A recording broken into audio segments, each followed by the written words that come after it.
Councilmember Westmoreland and Councilmember Norwood. To my right, we have Councilmember Dozier and Councilmember Bakhtiari. This does constitute a quorum. So at this time, I officially call the meeting to order and we'll move to adopt the agenda. Is there a second? We have a second by Bakhtiari. If you can please open the vote. One moment.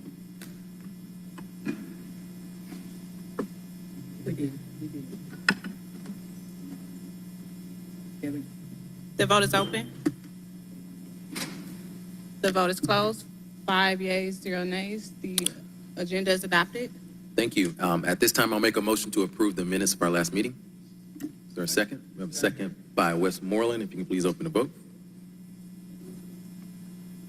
The vote is open.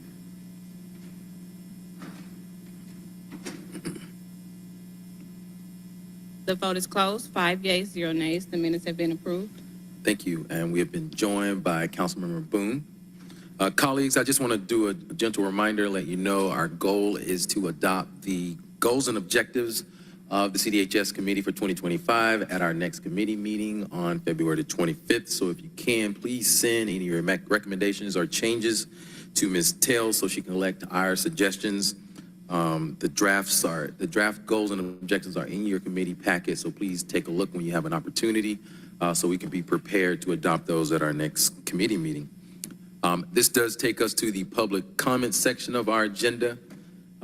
We do have one speaker who has signed up today. Just a reminder, you'll have 3 minutes, and our speaker is Henry Jordan.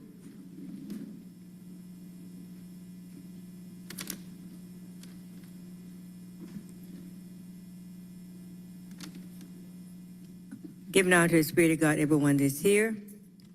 In the beginning, God created the heaven and the earth, Genesis 1:1. The traditional Jewish and Christian belief is that Genesis 1:1 declares that God created the original heaven and earth from nothing. It's why we need to worship Him. When you take credit and pay for what Jesus has done in me, then you fight against the gift working. I formed the light and created darkness. I made peace and created evil.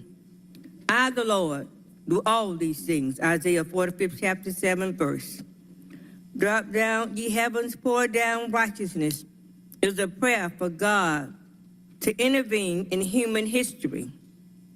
Do you desire righteousness or evil? Atlanta policemen fight to uphold injustice instead of justice.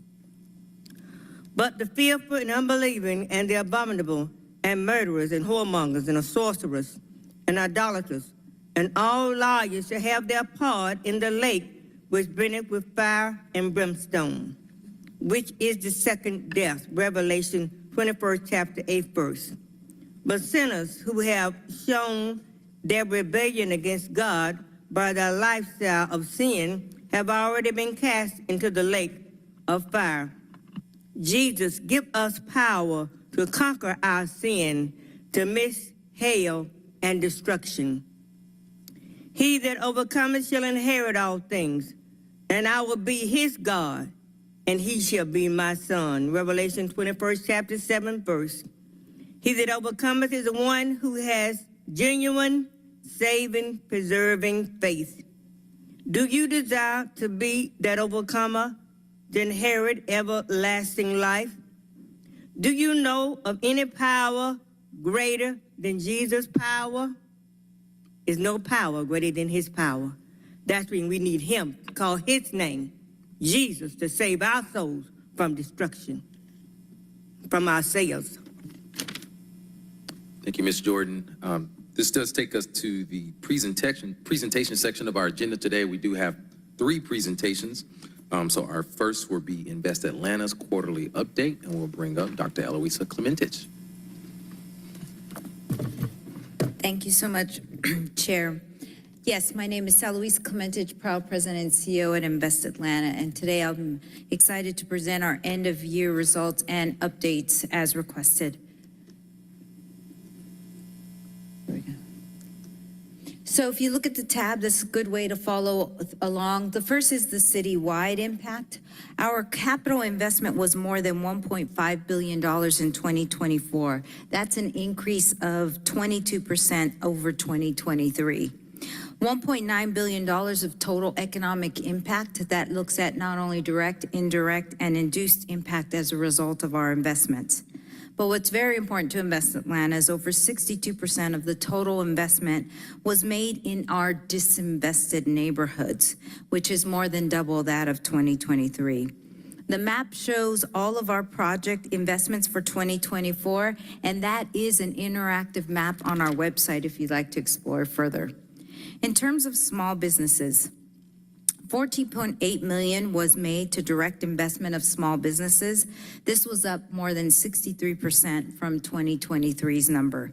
590 of those were grants and loans to small businesses, and most of that was driven by our water grants. In total, we supported 1,844 small businesses across all our programs. This includes funding, technical assistance, and Invest Atlanta consultations. I do want to mention on the City of Atlanta's Recovery Fund, we are closing that out with 472 small businesses funded. That resulted in $4.4 million in awards. The average award amount per business was $9,446. 3,625 employees were impacted, and the total medium annual business revenue was $602,000. So the program, the water grant program, is officially closed. We are in compliance. We've asked businesses to, one, if any of your employees participated, to provide us proof of that. And then 1 year after, we've asked for a report to look at what the impact of the program was. And that will be the last time I will report the water grant to this committee. In business development, we were able to support 4,433 jobs.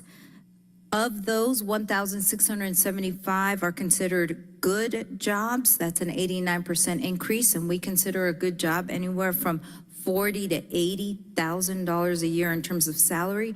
That was the request from this council, was to focus on middle wage jobs. Invest Atlanta closed 50 business development projects in 2024. And we continue to really focus on development projects focused on our priority industries. And this includes making Atlanta or moving Atlanta to the top 5 tech hub. We also look to support clean energy sector, retail and food sectors, and manufacturing, which are all essential to the economy here in the city of Atlanta. I'm also excited to report that we now have Kelsey Maynor. You've seen him before. He is completely focused on Proctor Creek. That was also a directive to focus on Proctor Creek area. To date, we have $517 million in total capital investment in the area, 742 affordable housing units, and 848 jobs created and retained. We have created a phased development strategy. Just to briefly update. First, we're going to update the stakeholder map that we have. We're considering current landscape and projects, public land use, small business support,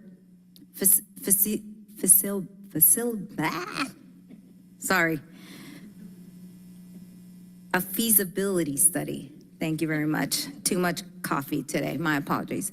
And looking at the Waterworks District. Tongue twister. Making sure you're all awake. Thank you. Then we looked at the state opportunity zones for 2024. So currently the city has 9 active opportunity zones. The way they work is, the benefit is that there's a $3,500 state tax credit for businesses for up to 5 years for every employee they hire. So we are very aggressive when we work with the state in identifying these zones, but we submit an application to the state, but they actually approve the application. So what we want to do is ensure that our businesses know that they're in a zone. So we have a specific outreach effort to ensure that businesses know that this opportunity is available to them and really drive more job creation in the city. These tax credits provided $1.9 million in company tax savings.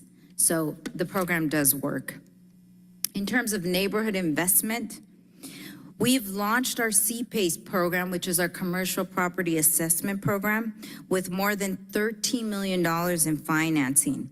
$53 million new market tax credit financing award, which is a 45% increase from 2023. Now, I will mention just on the CPACE, we are the only city in the state of Georgia that has an active CPACE program. And what's exciting about the CPACE is it provides projects and businesses with access to market financing at lower rates and long term. So this is attracting, we serve as the vehicle to attract more dollars into our city. In terms of housing programs, for 2024, 2,475 affordable housing units were financed. That's almost 75% more than 2023. 91% of the housing units financed were all considered affordable. We also had in 2024, 409 homeowners supported, and that included 232 down payment assistance loans, which is 2.5 times more than 2023. And one of the big reasons why down payment assistance saw the increase was an increase in inventory. We saw several new construction projects come online. So that represents $4.6 million in down payment loans, $59.8 million total mortgage value. 62% were female homeowners, and 88% of those receiving our down payment assistance program were Black homeowners. In the affordable housing, again, 2,475 affordable housing units were financed. That represents a 74% increase from 2023. Total project cost was over $1 billion, and you can see the trend year over year since 2018. In summary, the housing impact, we were able to launch the Anti-Displacement Tax Relief Fund. We were able to provide the 232 down payment assistance. We had $61.9 million in capital invested in homeowner programs, all of them together. 105 tax relief recipients totaling $41,000 in tax increment paid. This was a very exciting program for us. At just seeing the impact of what this program has, I'm excited that we were able to reach so many homeowners. And then 72 owner-occupied rehab clients from the 2017 Housing Opportunity Bond. And I'll just take a point of personal privilege. We often talk about these programs at a very high level, but I just want to remind folks why I love what I do, and I'm privileged and honored that you allow me to do this type of work. It's Lily Randall. She is a young 95 years old. She lives at Lakewood Christian Manor. She used to be on the 9th floor, but thanks to our $17.5 million tax exempt loan for renovation, she now lives on the 2nd floor and continues to go to dance class. I hope I'm that energetic when I'm 95 years old. I also tried to look at the Invest Atlanta community impact. This is very important for us to ensure that we're getting the word out. In terms of our Net Promoter Score, this is a national measure for us to ensure that we are really providing the services that we want at a very high level quality, and we are at 85%. Our average client satisfaction score, so every time you touch Invest Atlanta, you receive a survey from us, whether it's a phone call, an email, you reach out to us, we're sending you our survey. Out of our survey, we're at 4.76. Our average online chat, we have an online chat system, and it's actually a live person, and she says that's their number one question. Are you a real person? She says yes. Her average online chat satisfaction score is 5 out of 5. And the community development engagement, we continue to reach out to different community events to ensure that they know about the programs that are available to them. And lastly, I will close off with an update on the 2021 and 2023 Housing Opportunity Bond. So in the Housing Opportunity Bond 2021 issuance, we are at 100% committed. And in fact, I would say we are overcommitted as a result of the demand. And so I've reported the previous results. So of the projects that will close, I will focus on 2025. That's this year. We expect to close 9 projects, and OOR is owner occupied rehab. We have currently 160 individuals in that pipeline. So what do I expect for 2025? 639 total units as a result of your commitment to the Housing Opportunity Bond for 2025 projects. If we look at the 2023 issuance, we are at 97% committed. And again, I've reported in the past 2023 and 2024 results, so I'll focus on what we expect in 2025. We will close on about 11 projects with these funds, and then AUDC, about 2 projects. I'm not very clear on their pipeline, so I'm not reporting on those. But of the projects that we know in the Invest Atlanta pipeline for 2025-26, we expect to close 1,644 units as a result of your commitment to the Housing Opportunity Bond, of which 83% will be affordable. So if we were to combine the Housing Opportunity Bond from 2021 and 2023 and look at what the impact we expect in terms of units that will close in 2025 and 2026, we are at almost 2,300 units, of which 2,007 will be affordable. And with that, I want to thank Vicki for being with me here today. And then if you have any other questions, either Vicki or I will be able to answer them. Thank you. Thank you, Dr. Clementich. We do have council members lining up to speak. First is Councilmember Dozier. Thank you, Mr. Chair. It's so good to see Dr. Clementich.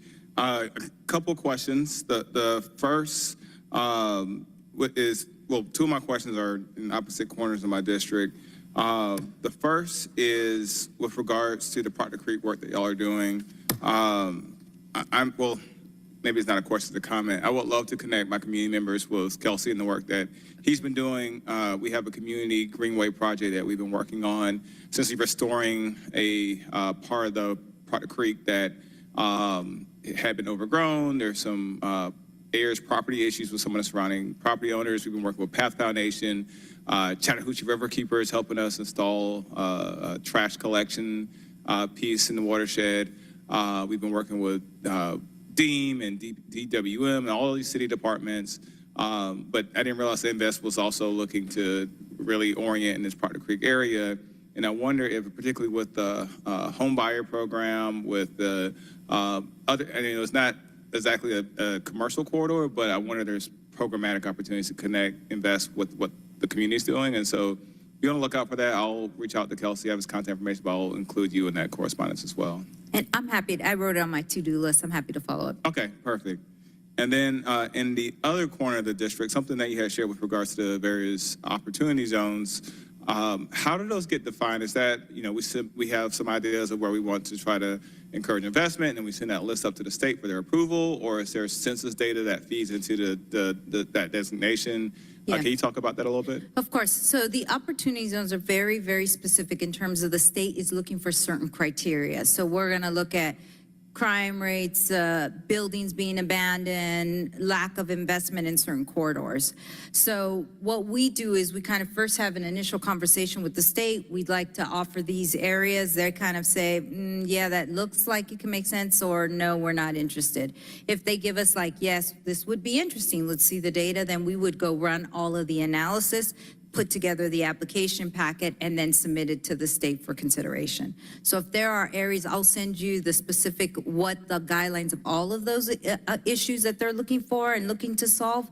And then if you think there's a part of your district that could be a good place, I'm more happy to reach out to the state and see if they would consider that an application for that area. And it's the idea that these are places that already have commercial activity, or are these places that we want to build out It's new commercial? places you want to build out commercial activity. And so the idea is that the attraction is usually to get that $3,500 tax benefit per employee only happens if you're a mega project. So it gives you sort of the mega project status in another part of town where there is a lack of investment. Okay, so then my next comment to that, while I'm speaking this into a microphone and on the record, I want to continue to advocate for my Mechanicsville community. Okay.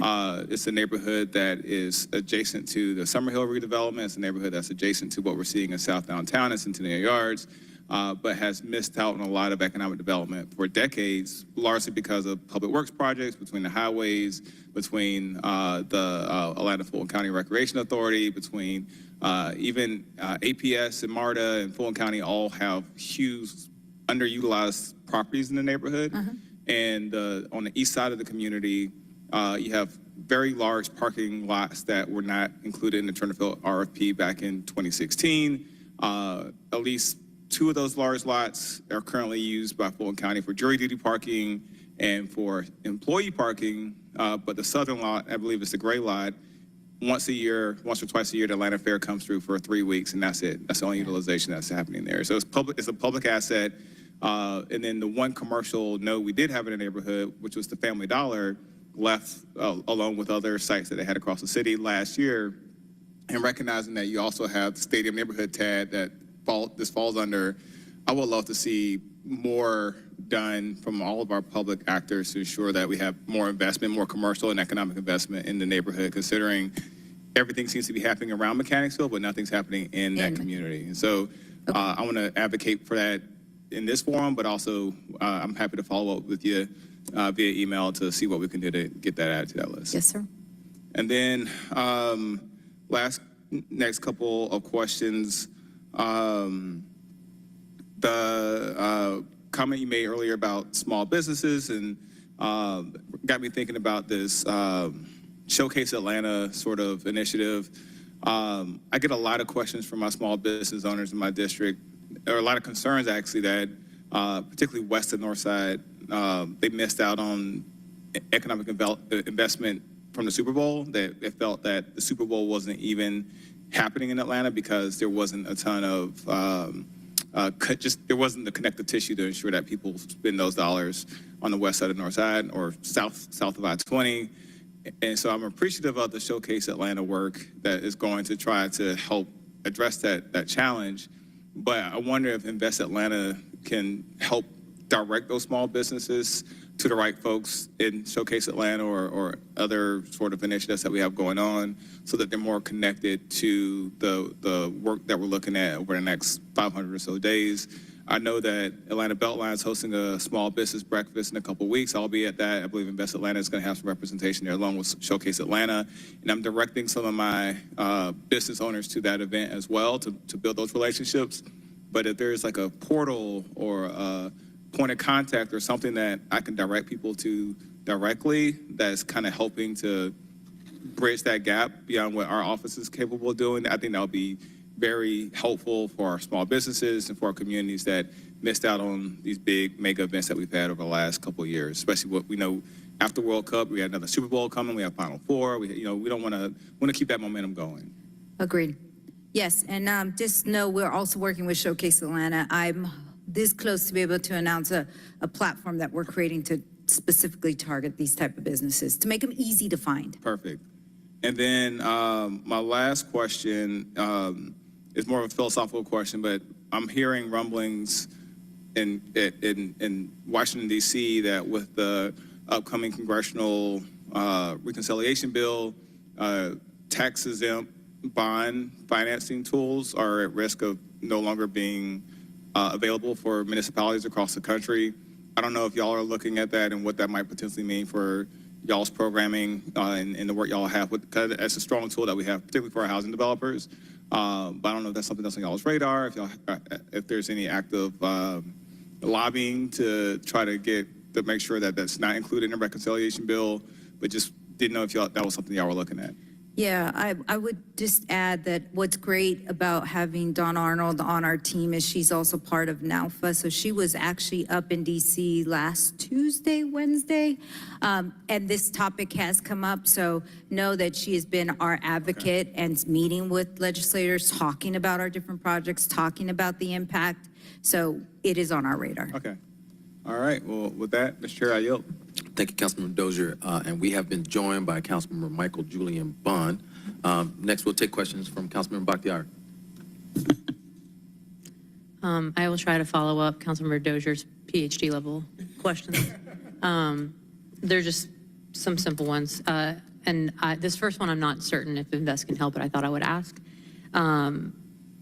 Sometime last year, I legislated with the support of council exploring a senior workforce program through our Department of Labor. They were supposed to report back on, they thought that they would be confident in doing that. I believe there's been some reorganization in the department, so that has not happened yet, even though I believe they were supposed to have come before us last month. So I was curious. I did not want to wait, given the current political climate with this administration and given rising costs. I am very worried about our senior population, and I wanted to see if this was a program that we could explore with Invest. Let me reach out to my colleagues at Workforce. Wasn't on our radar, but let me see where they are. That would I'll be follow up. hugely appreciated. Thank you. I wanted to thank you again. I know this wasn't fully part of the presentation, but I really wanted to commend your team on the grocery store initiative. I know that I was really happy to work with them to help broker the deal over at Beyond Edgewood. And I know we have most everything signed, and I was just curious on where we thought we were, where we believe we are with the process of getting that store moving, and where we might be with some of the other grocery stores throughout the city. Yeah, so I think that one should be open by Q2 is what it's programmed for, and the other key grocery stores were shooting for Q3. Oh, amazing. Q3. So we're moving We've up on signed this. a lease on one, we're in the process of signing the lease on the other. So unless product or shelving or refrigeration become an issue, we're moving it as fast as we can. That's incredible. Thank you very much. I know the neighborhood is incredibly excited. This is one of the I'll call it food apartheid in the neighborhood, or in my district. So the seniors are super excited. They're going to have a place to walk to. And I was just also curious, the last page where you talk about the affordable units, would you mind defining affordability? Yeah, so it would go from 80% AMI and lower. Now, many of these, I'm looking at Vicky, would be somewhere around 30 to 50% AMI, but we consider affordable anything below 80% AMI. Understood. Piggybacking on that, I do believe your organization has been involved in a number of workforce housing buildings and assisting with those. I was wondering, I believe Invest was involved in the Marchon development behind the King Memorial Motor Station. Is that correct? Yes. Yes. Yes, So, I think I remember the opening. yes. Yes. It opened, I believe, the first year of this term, somewhere along there. Yeah, I remember that. Yes, I was curious because we had residents that are there that were there on workforce that initially signed up for a workforce rent, and that rent of that building, that establishment has skyrocketed in the last 2 years. So I'm also curious because this was something. If this is this person that I've managed to help, and like I have, as a council person, gotten involved, helped pay rent. The Housing Help Center helped pay rent. I mean, this woman did everything we possibly could have asked of her. Mm-hmm. This is an individual that is working. I mean, perfect example of somebody who has doing everything possible. Right. And we do not know why. Nobody has been able to tell us why these rent numbers have climbed so much in such a short period of time, especially if it's for workforce housing. Yeah. And I do believe that I'm hearing this with different buildings and different units across the city. And I'm curious as to how they're able to climb so much in such a short period of time, especially when they were started out as what was supposed to be deeply affordable, and how that isn't spaced out over a longer period of time. Right. Yeah. Well, I will tell you two things. One is that InvestLand has a compliance department. There are 3 individuals that are assigned to ensuring. So we always like to say trust but verify. Mm-hmm. So we actually go out and verify if they have 20 of the unit, 20% of the units at 80%, 60%, 50% AMI. We will actually verify that. We actually pull files, randomly pull files to ensure that level of affordability. So that would be the first. The second is the AMI, the area median income for the Sandy Springs area, which is is set by HUD, and that one did increase. So some of that could, if they relate directly to the AMI schedule, we could see an increase there. But in either case, let me do this. I've written it down. Let me go and have our compliance team pull that specific project, and I can follow back up with you to get a better sense. That would be a That huge specific help. project. Yes, that I would like to review some of the others. I would like to review also the new building that is on La France. That's also considered workforce right next to the square. Okay. We also have the same issue there. Okay. And also the woman I'm talking about for the March on Development, we all met because they had her speak at the ribbon cutting. Yeah, I remember. About how that property saved her life. And that was only 2.5 years ago. So for rent to have grown so much in such a short period of time. But anyways, I've made my point. So thank you very much. You're I welcome. appreciate Happy to that. follow up. And Mr. Chair, that concludes my questions. Thank All you. right, thank you. Any other questions, comments from colleagues? Councilmember Westmoreland. Just a quick observation. Thank you for the presentation. Seems like if we're 100% committed on one housing bond and 97% committed on another housing bond, that it might be time for a third. Thank you.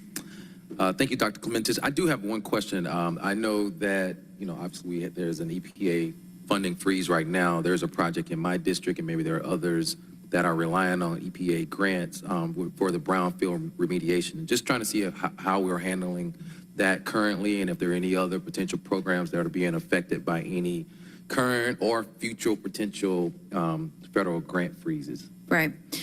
We are trying to evaluate any project that we had brownfields to see if potentially we can use a loan. Now, sometimes they got grants. If grants is difficult, if grant was in the deal, then we're not able to. But if there was a loan, we're trying to figure out if we could use, let's say, the BILF, Business Improvement Loan Fund, as an option. So we're being very careful.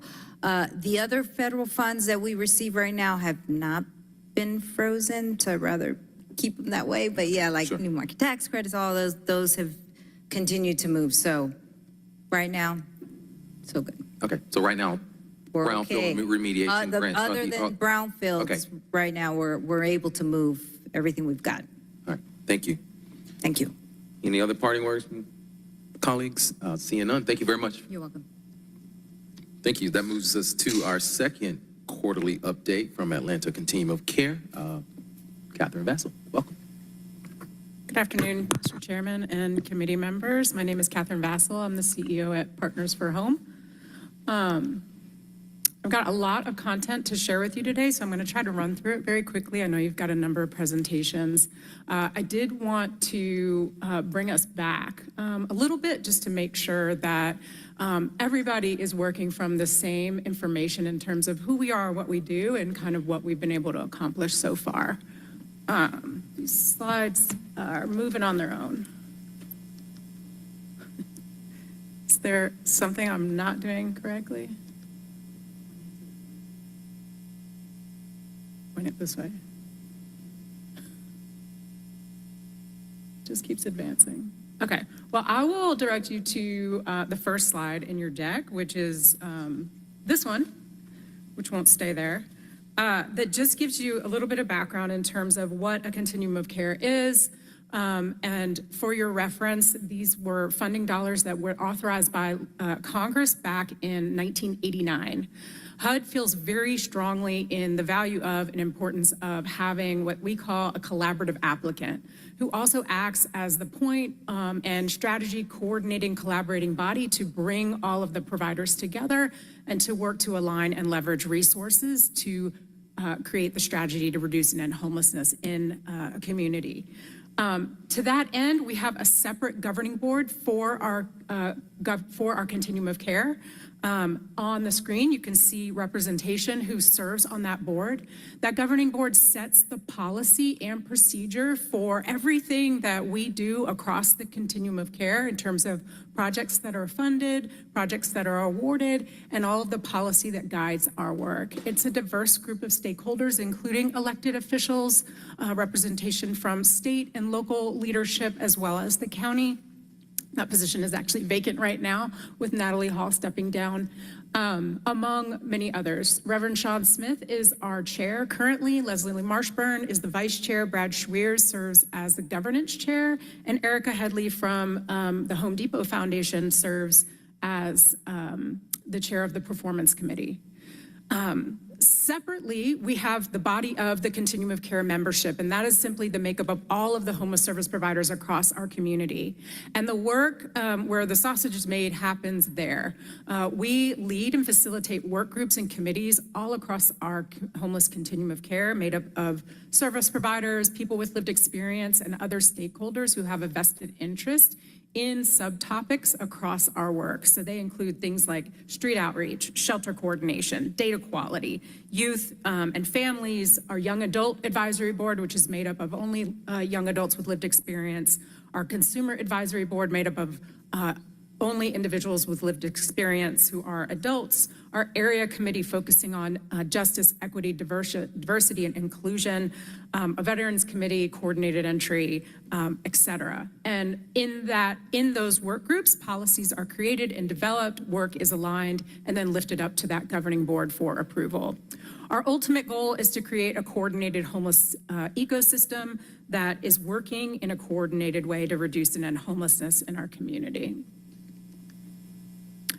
To that end, another sort of data point that I think is very important to keep in mind as we approach this work is the fact that we cannot go upstream and turn the faucet off. My slides keep advancing without me.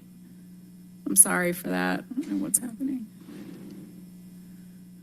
So the slide with the funnels displays the data point that we are facing, the major headwind that we are facing, which is for every one household we house, another 2.5 are becoming homeless in our community right now. And that is directly correlated to the availability of deeply, deeply affordable housing in our community and the loss thereof. That said, everything that we do is predicated on housing first as our foundation. This is our drumbeat, this is our mantra. Housing first is both an evidence-based practice as well as one's philosophical approach to the work. So everything that we fund and everything that we work towards requires a housing first approach, whether that's low barriers to entry for individuals who need and want to access care, or housing first as the evidence-based practice, meaning there are not prerequisites for entry to housing if housing is what somebody wants. I do want to demystify housing first in that it in no way precludes somebody to going to treatment first if that's in fact what they want, to getting a job, to pursuing any of their goals, desires, or preferences. Really, this work is client-centered, driven around the goals and preferences and desires of each individual.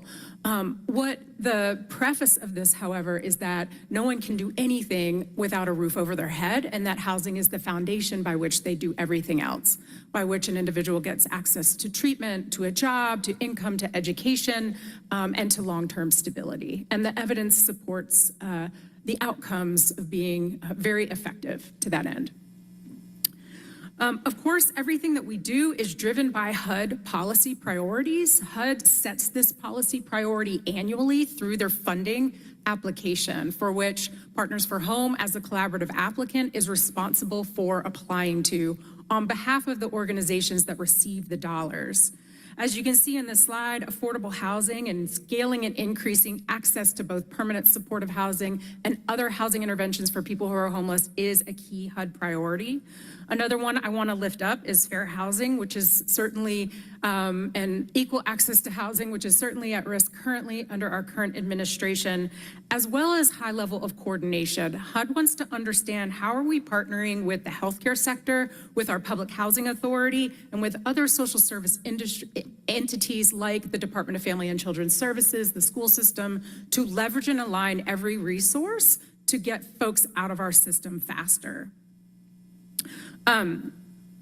All of our HUD funding documents going back to our inception are available on our website. You simply go to funding and go to the HUD COC funding link, and you can see virtually every document that we're required to submit up to HUD and all of the planning documents that are required as a part of that very rigorous 3-month application process. So if that's something you want to learn more about, I would encourage you to check that out.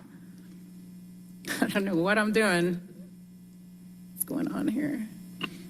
Catherine, we found out your first couple of slides were on a timing loop. It seems like It's it a was correct. PDF though, so I don't know how. Yeah. Okay, well, I apologize. All right, so this slide, the HUD analysis slide, and I know you all have the slides in front of you, gives a breakdown. I know there's been some question about what does the COC money fund? And I think there is some misconception maybe about this. And the reality is in FY23, we got a little over $13 million. The slide in front of you shows 12.68 because we pulled out dollars that cover planning grant. We got about, Partners for Home got about $300,000 in planning. We get dedicated funds for the Homeless Management Information System, for which we are the system admin for. All of our providers use HMIS and they use it for free. And we provide the system admin to them to do that, and the licenses all at our cost through the HMIS grant we get from HUD. But everything else covers existing programming for the most part. The funds the agencies that are all on the bottom of this slide. There are 15 providers, most of whom get a grant directly from HUD. It does not flow through Partners for Home. However, there are some grants that come to us that we then sub-grant out because we do not provide direct services. We do that in the event that there is ability to apply for new money and we don't have applicants for that new money. We don't want to leave anything on the table. So we go ahead and apply for it in the application round, and then we sub it out. So in the instances where you see us as a grantee, that is in fact what has happened, but there is a grantee that's providing this service. The 12.6 million funds about approximately 675 units across our community. The majority of those are permanent supportive housing. And then there's a smaller fraction, I think it's about 80 that are rapid rehousing. The estimated, the number of projects that funds is at 31, and the estimated cost per household is just under 20,000. So these are very, very lean, probably too lean of programs with a very lean administrative cost at 6%. The next slide gives you a breakdown, and this is actually direct from the HUD website that you can spend more time with on your own. Gives you the total award from FY24 at the 13.2. We were fortunate to get an increase in the FY24 up to 14.5, and I'll talk to you about the increases we've been able to realize since we started. But as you can see, the light blue are renewals. That is the majority of what this money funds, and I think is lost on some people in that we've got hundreds of people that are in supported housing every single day, and the money we get from HUD supports those individuals. Permanent supportive housing is permanent, and in many cases, individuals will live there indefinitely. We have some individuals across our properties that have been with us for over 20 years. So we are only eligible, and the dark blue kind of shows you that, for a limited amount of new project dollars every year. And that only enables us to increase the amount of housing we can do on a very incremental basis. So without any other money in our system, our rehousing occurs from turnover of these units, which usually averages anywhere from 15 to 25 units per month. And that's what our system is able to do from a rehousing standpoint without any other commitments. So I just wanted to make sure we were all grounded in kind of understanding what our system can fund from the federal government versus what we really need to figure out how to fund at the local and state level. This slide has a lot of stuff on it, and I'm not going to spend much time on it. It is located on our website, but this gives you the complete breakdown of every single project that's funded by those HUD dollars And this is a sample of what we call our priority listing.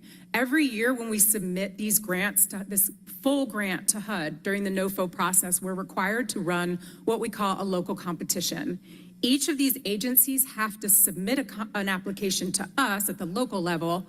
They are then ranked and scored by performance. Most of it is completely objective based on the data they submitted, how their projects are performing, and then they are ranked in order of performance. The projects at the bottom of the ranking are at risk of getting cut. And that is how the sausage is made in terms of how agencies get funded year over year. The Rank and Review Committee is a volunteer body made up of volunteers that we recruit from the COC. And we have a Rank and Review chair who sits on the governing board and reports to that board. As a reminder, and we have looked at this slide before, but I wanted to just lift it up as a reminder in terms of, good gracious, where we sit in comparison to other organizations. And this is slide 11 in your packet. We are operating at about a fraction of the cost from a HUD funding standpoint at $13 million. As I said, the most recent award announcement brought us to 14.5. Since we started in FY14 at 6.9 million, we have been able to realize 110% increase in our COC funding. The next slide, I want to shift over to the point in time count. So we just conducted our 2025 point in time count. The 2025, the point in time count is required to be conducted every 2 years by HUD. As a best practice city, we conduct this count annually. The methodology as prescripted by HUD requires us to conduct the count in the last 10 days of January. They believe that if the count is conducted in winter, we can get a more accurate picture of who is experiencing homelessness because more people will be likely to access shelter when it is cold outside. In 2024, we submitted data to HUD for our point in time count by the deadline of May 17th. The deadline kept getting pushed back by HUD because HUD started a new system called HDX 2.0 to submit our data in, and there was multiple glitches in the system. So communities were reporting data, it was getting kicked back from HUD. HUD kept bumping out the deadline. The final deadline was the 17th. HUD then has technical assistants review the data, send follow-up questions back and forth to a community, which they did with Atlanta. That is typical. And that ended in the first couple weeks of June. And then we did a citywide release of that COC data on June 26. All of our point in time data is published in reports that are available on our website. They are also available at the link in the deck. Going back to 2005, you can find any community's point in time data, whether you want to look at Fulton or Cobb or DeKalb or Atlanta or San Francisco, you can pull up that data at any given time on HUD's website. And they just released 2024 data. The next slide shows you our PIT count data from last year, and we have reviewed that. As we know, we've seen a 7% increase from last year of the total number of people experiencing homelessness. And then the slide after that is just a trend slide that really gives you a picture of comparatively where we sit compared to other communities around around the country, with most other major metropolitan communities inching up and inching down as it relates to really fighting the headwinds that are facing all of us around the country. Turning to the work and some of our updates, as you've heard us share, since our inception, this work has resulted in over 14,000 people being rehoused. Through our Home First work, and this is on slide 15, we raised $50 million and we leveraged over $353 million, resulting in the development of 590 units of permanent supportive housing. We were also enabled to launch rapid rehousing for both youth and families. And then the work with Lift 1.0 resulting in us aligning $55 million to rehouse 4,200 households. And that leads us to Atlanta Rising, which is our campaign currently to execute against the goals of our strategic plan. One of the key distinctions of this plan include not just scaling housing, although we will be doing that as a part of this effort, but it also includes a targeted focus on downtown. The downtown work is a combination of key stakeholders from around downtown, including representatives from the Metro Atlanta Chamber, Central Atlanta Progress, providers that work in the downtown space, the City of Atlanta, Partners for Home, among others, who have been working together on a biweekly basis over the last couple months and will continue to meet for the next year and a half to achieve the goals that we've identified on this plan. The high-level draft I've shared with you here, and then we have a breakdown of a working document with key tactics, activities, and deadlines for achieving each one of those goals. But the long and short is to really increase targeted mental health outreach support to unsheltered people downtown, to scale and connect those folks to permanent housing, and to look at how we engage street feeders and other individuals that are interfacing with people who are unsheltered downtown and redirect them and reconnect them with other services who are already feeding and servicing people who are unsheltered, to try to eliminate some of the waste and challenges that occur with street feeding. The next slide gives you a picture of our current state, just in more detail in terms of where we are from our current housing flow. We use a tool called Stella M, which is a HUD system modeling tool. I was thinking if I went one slide behind, it would skip to the next one, but that's not working, sorry. That gives us real-time data about how many people are flowing into our system and how many people are exiting on a regular basis. That's where we get that for every one person housed, 2.5 are coming into homelessness.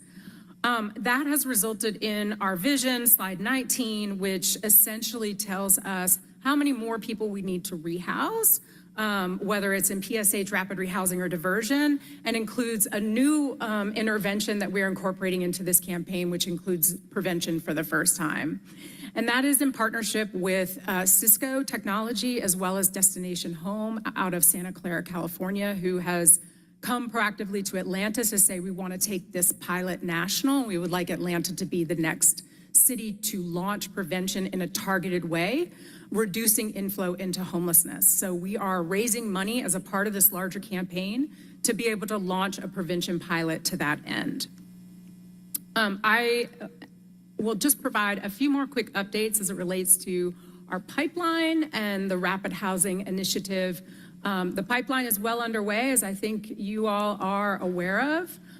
We have 245 units online and another 325 that are in progress coming online.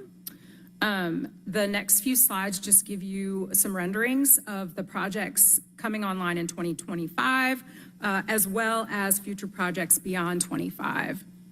The Rapid Housing Initiative is well underway with the Melody online. We broke ground on Waterworks in December, which will deliver 100 units by September, with targeted units that will serve higher acuity medical and mental health clients who are getting stuck in area hospitals. We currently have a coordinated ask to all of the 5 major hospital systems around Atlanta to invest in this partnership. We have been invited by one hospital system to apply, and we have submitted that application for $5 million. And we've had 2 other meetings with other 2 major health systems who have expressed their desire to commit in the mid six-figure level to support this initiative year over year to get high acuity folks out of the hospital who are not suited for current permanent supportive housing and especially not shelter, and get them into the right level of care. So we are very excited about that initiative. 405 Cooper, we are hoping to break ground in March or April with delivery by the end of the year. We acquired Bonaventure and we are in the process of filling those units now. And we have 2 other developments in negotiations as we speak to reach the full 500 by the end of the year.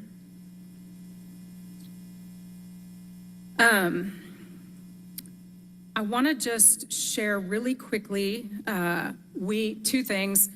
I mentioned the 2025 point in time count. Thank you for those of you that were able to join us and get involved. We had the night count on the 27th. This is slide 30, with 30 teams going out across the city. We had 218 volunteers. We then had a series of day shifts through February 3rd at 26 day site locations, including social service agencies,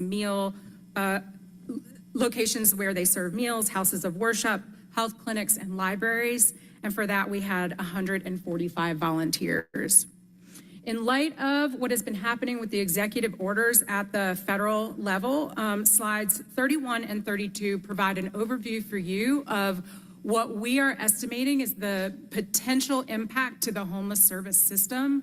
We have conducted a survey of all of our providers and received feedback and combined that feedback in the deck for you. They are estimating the total financial impact of a federal funding freeze would be over $38 million. This would affect almost every service area that we work in, whether it's prevention, outreach, shelter, transitional, rapid rehousing, and permanent housing. Federal funding makes up between 65% and 100% of our organization's budgets across the continuum of care. And private landlords account for the housing of between 50 to 100% of the clients in each organization. It's estimated that almost 1,000 folks across our community would be impacted. When the executive order was issued, we were locked out of our HUD drawdown system, as were our providers from the HHS drawdown system. So that was a very terrifying 36 hours. We convened all of our providers to talk about their needs, and again, had a follow-up survey that we provided the data for you in the deck.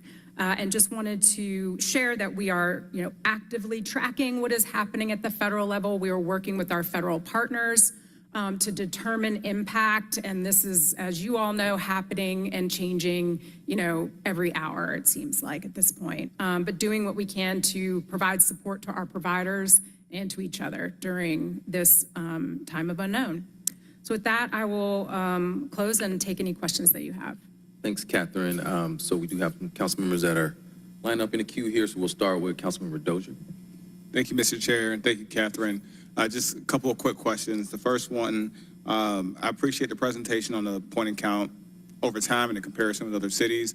I'm curious, have y'all looked at our count totals as a percentage of either our city's population or our metro's population? I'm curious how we stack against some of these other cities with regards to that. On the chart, it suggests that Chicago has twice as many folks experiencing homelessness as Atlanta does. However, as a percentage of the metro or as the city's population, maybe it's not twice as much, or maybe we're more aligned there. So I'm curious to see that analysis, at least through that standpoint. And then the other question that I had was, do we have a database or a calendar or a map for the street feedings that are happening across the city or across downtown?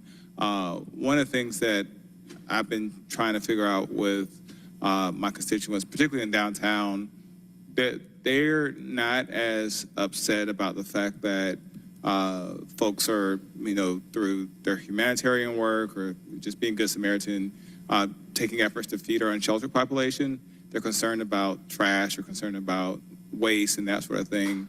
And I wonder if we have a sense of when these are happening, we have a calendar or something like that, either through collaboration with the Department of Public Works or with some of our third-party partners like Georgia Works, if there's a way in which we can align resources to better support these efforts so that we can eliminate some of these externalities. I recognize with the moratorium, especially on Central and Pryor, I'm seeing a lot more goodwill that's happening in terms of more tents and more things to help that population in that way. But I'm very much concerned about the trash and the waste and things like that make those living conditions even more untenable, more unsafe, more unsanitary. And if we have a way to coordinate that through the city or through some of our other partners, I think we can get into a better place in which it's not as undignified for the folks that are living in these places, or untenable for the residents that have a lease or have a mortgage and are just wanting the quality of life that they deserve. So it's a lot to unpack there, but do you have any response to either of those? Yeah, as far as your prevalence question, there is data that I can share with you afterwards about prevalence in Atlanta compared to other cities. Atlanta is a really hard city to compare ourselves to, and I don't know if y'all have experienced this challenge in terms of population-wise for City of Atlanta proper being kind of on the small side compared to our metropolitan area.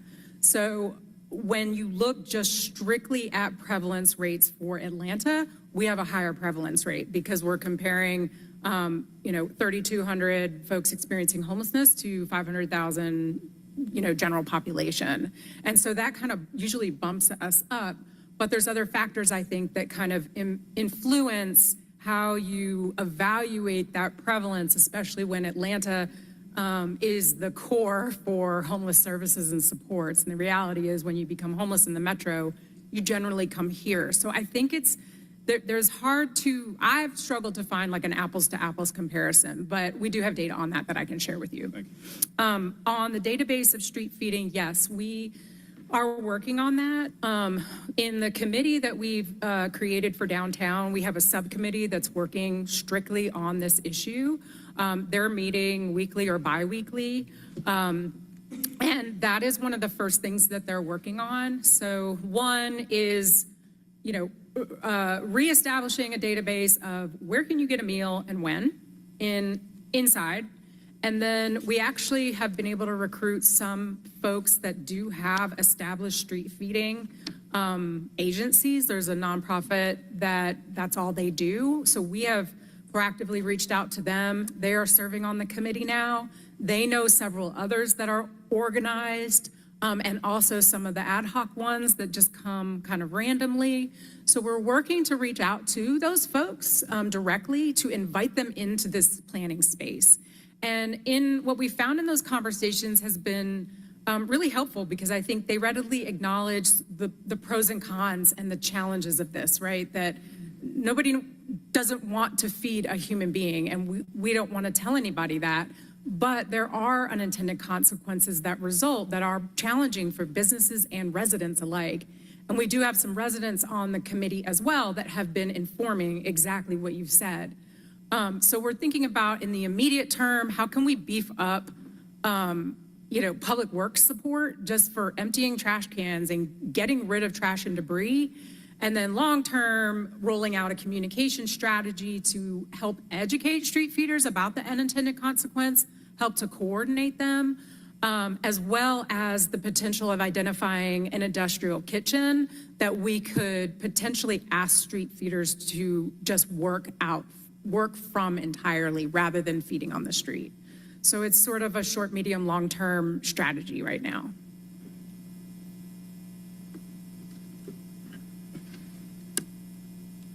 All right. Just make sure you finish. I yield. Sorry, I didn't say it in the mic. Sorry. All right, thank you. Councilmember Bakhtiari. Thank you, and thank you, CEO, for being here today. I have a long list of questions. I noticed that the last time Partners for Home presented to this committee, it was at the end of May. So we didn't have an opportunity to question about the 2024 PIT count from last January.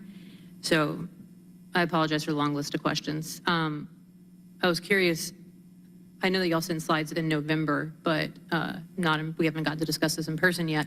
So my first question was, how does the COC explain the 41% increase in the unsheltered population last year, 34% of which were counted as unsheltered? Well, a few things. I think we don't have exact answers, but some of the things I've already talked about, which are one, rapid depletion of deeply affordable housing in our community. We are a homeless crisis response system. We're not a poverty crisis response system. And so we cannot solve for the larger issues at play, systemic issues at play in our community that are resulting in people coming into the homeless system. We don't have dedicated, prevention and rental assistance dollars. We don't have local dedicated dollars for homelessness. As I mentioned before, we are only operating with what was $13 million that only produces new units and placements for housing for people who are homeless through attrition, which is highly limited. The silver lining of COVID was that it enabled us to test some new strategies and really scale up, which, if you talk to our providers, will tell you it put them in a position they've never been in before, which was the ability to be able to rapidly move people into housing. But we are now at the COVID cliff. There is no additional dollars. And the reality is we weren't able to rehouse people coming into our system at the pace and scale with which they were coming into our system.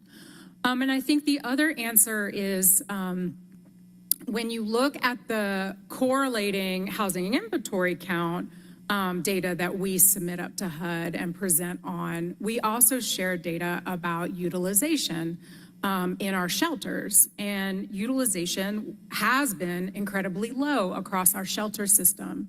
And there's several reasons for that, as I think you're familiar with as well. Many of our shelters are privately run and operated. They have their own process for entry admission. They are sometimes challenging to access. There's a number of people that would otherwise choose to stay outside rather than go to shelter. I interviewed several of them during point in time this year as well. We asked that question during point in time. We say, if shelter was available, would you go? And last year, I believe it was about 40% said no. And when we asked the follow-up, why, individuals say the rules, the curfew, I'm afraid of being around a lot of strangers, I have safety concerns, I have health, concerns, and the list kind of goes on in terms of why individuals might say, I'm homeless and I'm gonna sleep outside rather than going to a shelter bed, which is why we believe that utilization is high. Understood. I was also, you mentioned the homeless management information system. Again, off of the PIC count numbers of January 2024, I was curious how COC accounts for the 46% of surveyed unsheltered individuals not being in the registered in the HMIS system. New inflow. That's what I'm saying. We in 23, and the PIC count is done January 24. So when we look at, we also have the LASA data, the longitudinal system analysis data that we submit to HUD. When we look at the LASA data, LASA shows us how many people what's the inflow into our system every year over year. And when we looked at 23, there were 1,000 more people that came into our homeless system in 23 from 22 than the year before. And of those 1,000, 800 of them were homeless for the first time. So we have rising numbers of people coming into our system and increasing numbers of people that were homeless for the first time. And that's exactly what the data then supported in the HIC, the point in time count, when and that was a follow-up step that we took to better understand who's in our system.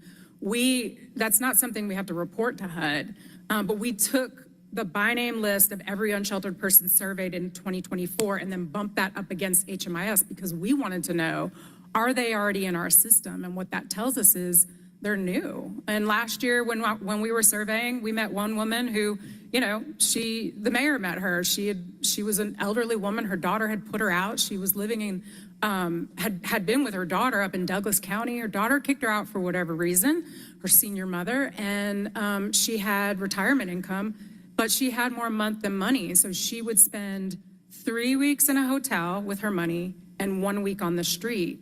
And that's probably why, and that's just one example, but why she wasn't in our system. We happened to catch her on the week that she was there, but she's otherwise really not touching our system because she's jumping in and out of the hotel most of the time. So there's all different kinds of scenarios as to why, but those are some of the primary ones. And understood about the inflow, and obviously this is a nationwide crisis, but it feels like all these people came in but had no contact with our services. So I guess are we failing at reaching them? Well, that doesn't mean they had no contact. It just means that on the day of, they hadn't touched our system yet. But it doesn't mean they weren't going to touch our system tomorrow or the next day. It means that they were newly homeless. Okay, understood. And speaking of, I mean, you mentioned not wanting to go to shelter, all of these other things, which is very true. So I was curious again about how COC works to address the very real safety concerns and autonomy concerns of that 35% of unsheltered people who don't want to take a bed, even if it is available. Yeah, our approach is direct from the street to housing, and that's been something we've been pushing on for quite some time and been testing with the COVID stimulus work in Lift 2.0. Although in Lift 1.0, we stood up a hotel, and then eventually we ran out of funds to continue to operate that. That's the Ramada up on Capitol Ave. And that was a very successful intervention. We actually closed the Prior Street encampment with that and got literally almost 100% uptake from folks there who said, you have shelter? What kind of shelter is it? It's a hotel room. Okay, yeah, sign me up. I will go to a place that has a private door with a private bathroom that I don't have to share with a stranger, with a door that I can lock and make sure that I'm safe and my stuff is safe. As we pivoted and then stood up another hotel in Lift 2.0 and got shut down by the county we were in, we said, look, we're going to have to build a system that can move as efficiently as we possibly can to just skip that interim step and get folks directly from the street into housing. So by the end of Lift 2.0, we were averaging about 34 days from enrollment to housing. And that is our goal, is to get our system funded and scaled such that people don't have to take that extra step if they don't want it.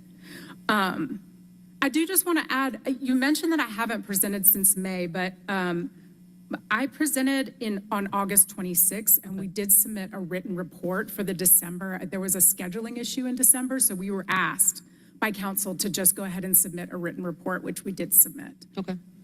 Thank you for that. And following up on the question, I appreciate the answers.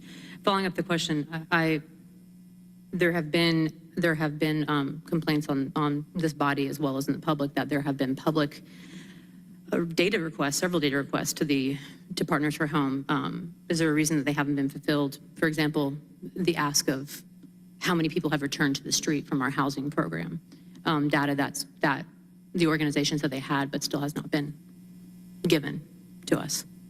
I'm sorry, I'm not aware of any data requests that has been made that we haven't provided. But if you have specific data requests, if you would like to submit them, we would be more than happy to provide that data to you. Thank you. The original time I asked that question was over a year ago. So if there's a way to get that data during the CDHS committee directly. So if we can get that, that would So be. you want, just to clarify, can you tell me exactly what data? Because I can ask Kaylin to pull it while we're The talking. number of people that have returned to the street from our rapid rehousing, from our permanent supportive housing, any of our housing initiatives. Well, we post returns. It's on our website right now. Our dashboards post returns on our system performance dashboard. So I can direct you to that information. Okay. And we post it on a quarterly basis. Returns are something that we regularly track, and are actively working to reduce. Returns to homelessness are generally on par with national data or national performance in terms of benchmarking across other COCs. But it is a key priority of our strategic plan because we don't want people coming back to our system. Completely understand. I know that this is a common practice, that there are a lot of challenges, but just asking if it could be provided to council instead of having to look it up on the website helps with oversight and just allowing us to have all the information when we're here, because as obviously we get inundated with a lot. So any help with that would be greatly appreciated. And curious about the pig count data. I know that HUD requires the numbers turned in by May 10th, but last year's public report was not released until late June, which I believe was 7 weeks after the cutoff. Yeah, I have a slide that covers this in my presentation, and I did cover this in the presentation. Actually, the due date for HUD was May 17th. Okay. The date kept getting pushed back by HUD because they had us enter the data in a new system this past year, HDX 2.0. And there were continuous glitches across the country. This wasn't just with Atlanta. So we submitted the data by the HUD deadline. And then, as I said, after you submit your data, HUD contracts with HUD TA around the country with various firms who are then asked to review the data and make sure they're not seeing any anomalies or have any follow-up questions, and they always do. So that is very common. So HUD sends us follow-up questions to get clarity on some of the data that we submit. And that took the first couple weeks of June, and then we made a public release on June 26th. Okay, thank you. I also noticed that ICA, the Institute for Community Alliances, is no longer the Homeless Management Information Systems lead agency, and I know they are designated by COC to operate the HMIS system on the COC's behalf. So I was wondering why PFH is now the HMIS lead agencies. We've always been the HMIS lead agency. We have, over the years, when we first started, we actually contracted with Pathways, who provided the system admin. Then we took the work in-house and had our own system admin as the lead agency for HMIS.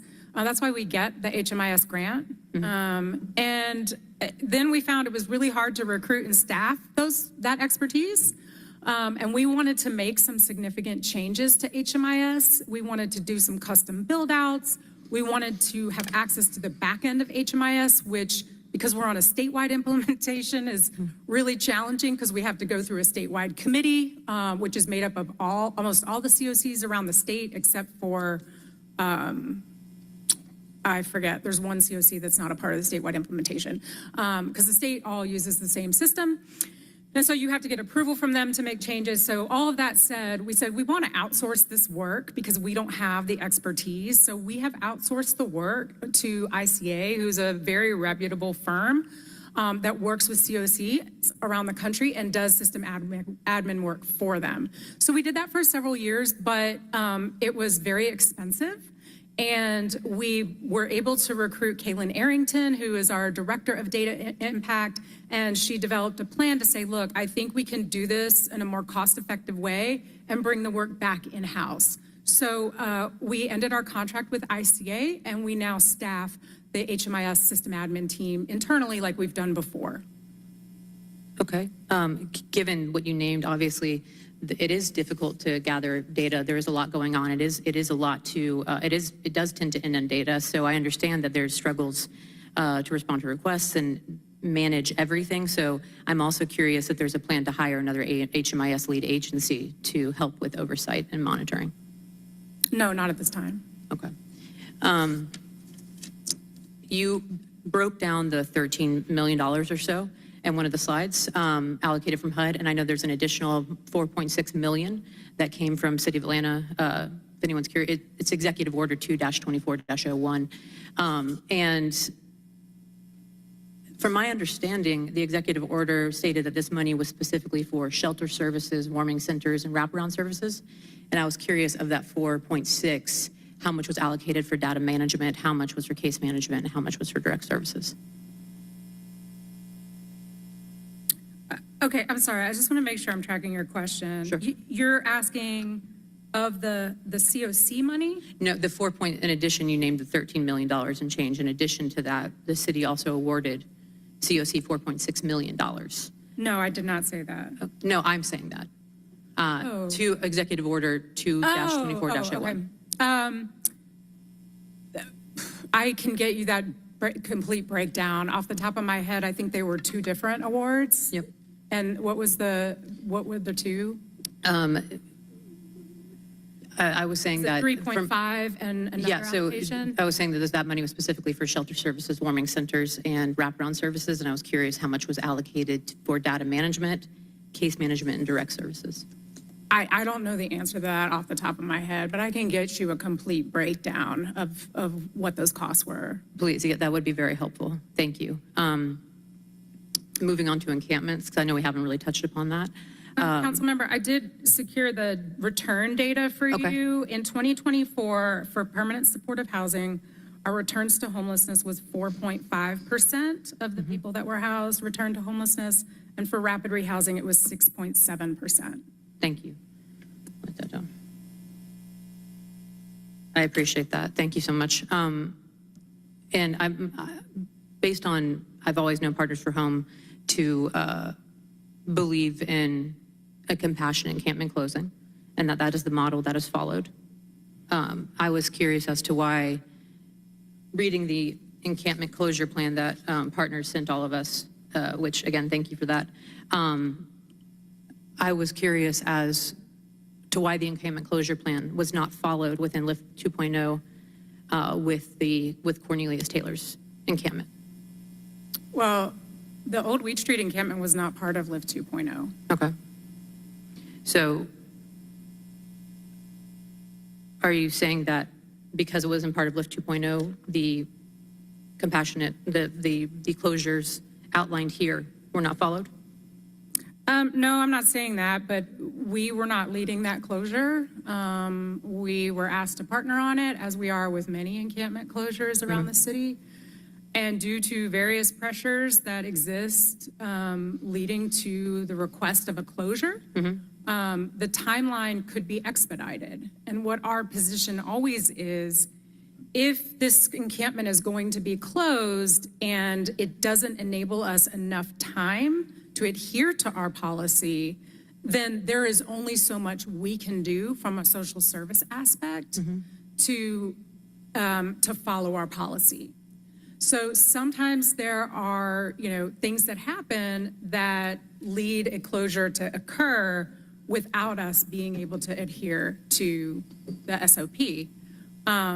And in those instances, and generally, we are working in close coordination and partnership with the city and the state as we identify closures that we want to prioritize to compassionately close. But in this instance, we were asked to support by sending supportive services and outreach teams, which we did, and attempted to get folks into shelter and offer them access to resources, which we also did. In understanding, yeah, absolutely, there are going to be things out of your control, for sure. Completely understand that. May I ask who asked Partners for Home to partner on this encampment sweep? Well, we were actually asked by multiple entities. Your office had requested support. No, I requested support not for a sweep, but yes. Back in the spring. There was an individual stakeholder from the neighborhood who had asked for the encampment to be closed back in June. And then leading up to this closure, there were requests from another local developer who came out onto the site while our team and the outreach teams were out, reporting that, quote, these people need to be removed, or he would, quote, forcibly remove them. Yes. I'm aware of that individual, so yes, so, that is not on you all. In addition to that, I think the city had wanted to prioritize the encampment closure as well, and given the threat that was made by this individual, we were lending whatever support we could provide to close the encampment. Understood. And just clarifying one of the points you brought up about my office, this is not directed to you at all, because those talking points came out of the Chief of Staff's office. The enclosure, just to straighten the record, is not in my district. It's in District 2. They put out that I requested the sweep. That talking point should be redacted immediately because, one, it wasn't in my district. Two, from my understanding, sweeps come at the direction of the administration. And also in terms of, I did ask for help, not from you all, I asked for help from them. And it wasn't for a sweep, it was for case management, greater assistant for that encampment. And I would kindly ask that, things like that be fact-checked ahead of time. But I do appreciate you bringing it up, and I wanted to clarify that point. And if anyone needs assistance understanding where the boundary lines are, I'm more than happy to walk them through it. So thank you for bringing that up. The other piece I was hoping to also talk about was, you mentioned the governance council. Can you explain what their role is within Partners for Home and why they were created? Yeah, HUD requires that every continuum of care has a governing board to create and set the policy for how the continuum operates. So in the creation of the continuum of care back in 2014, 2015, The board was established for that purpose as required by HUD. Okay, thank you. And has the Governor's Council been able to complete an audit of Partners for Home in order to measure and evaluate performance of the organization to ensure that we're utilizing resources as efficiently as possible? They're actually conducting a survey for that right now. Awesome, okay. And so my next question was if the audit, has the audit been completed, which is happening now? And whenever the findings come in, would you mind sending that to council? Sure, it's an evaluation, not an audit. Oh, then I apologize for that. So an audit has not been. This is just. No, but their charter does not require them to conduct an audit. But we are audited annually. Yes, okay.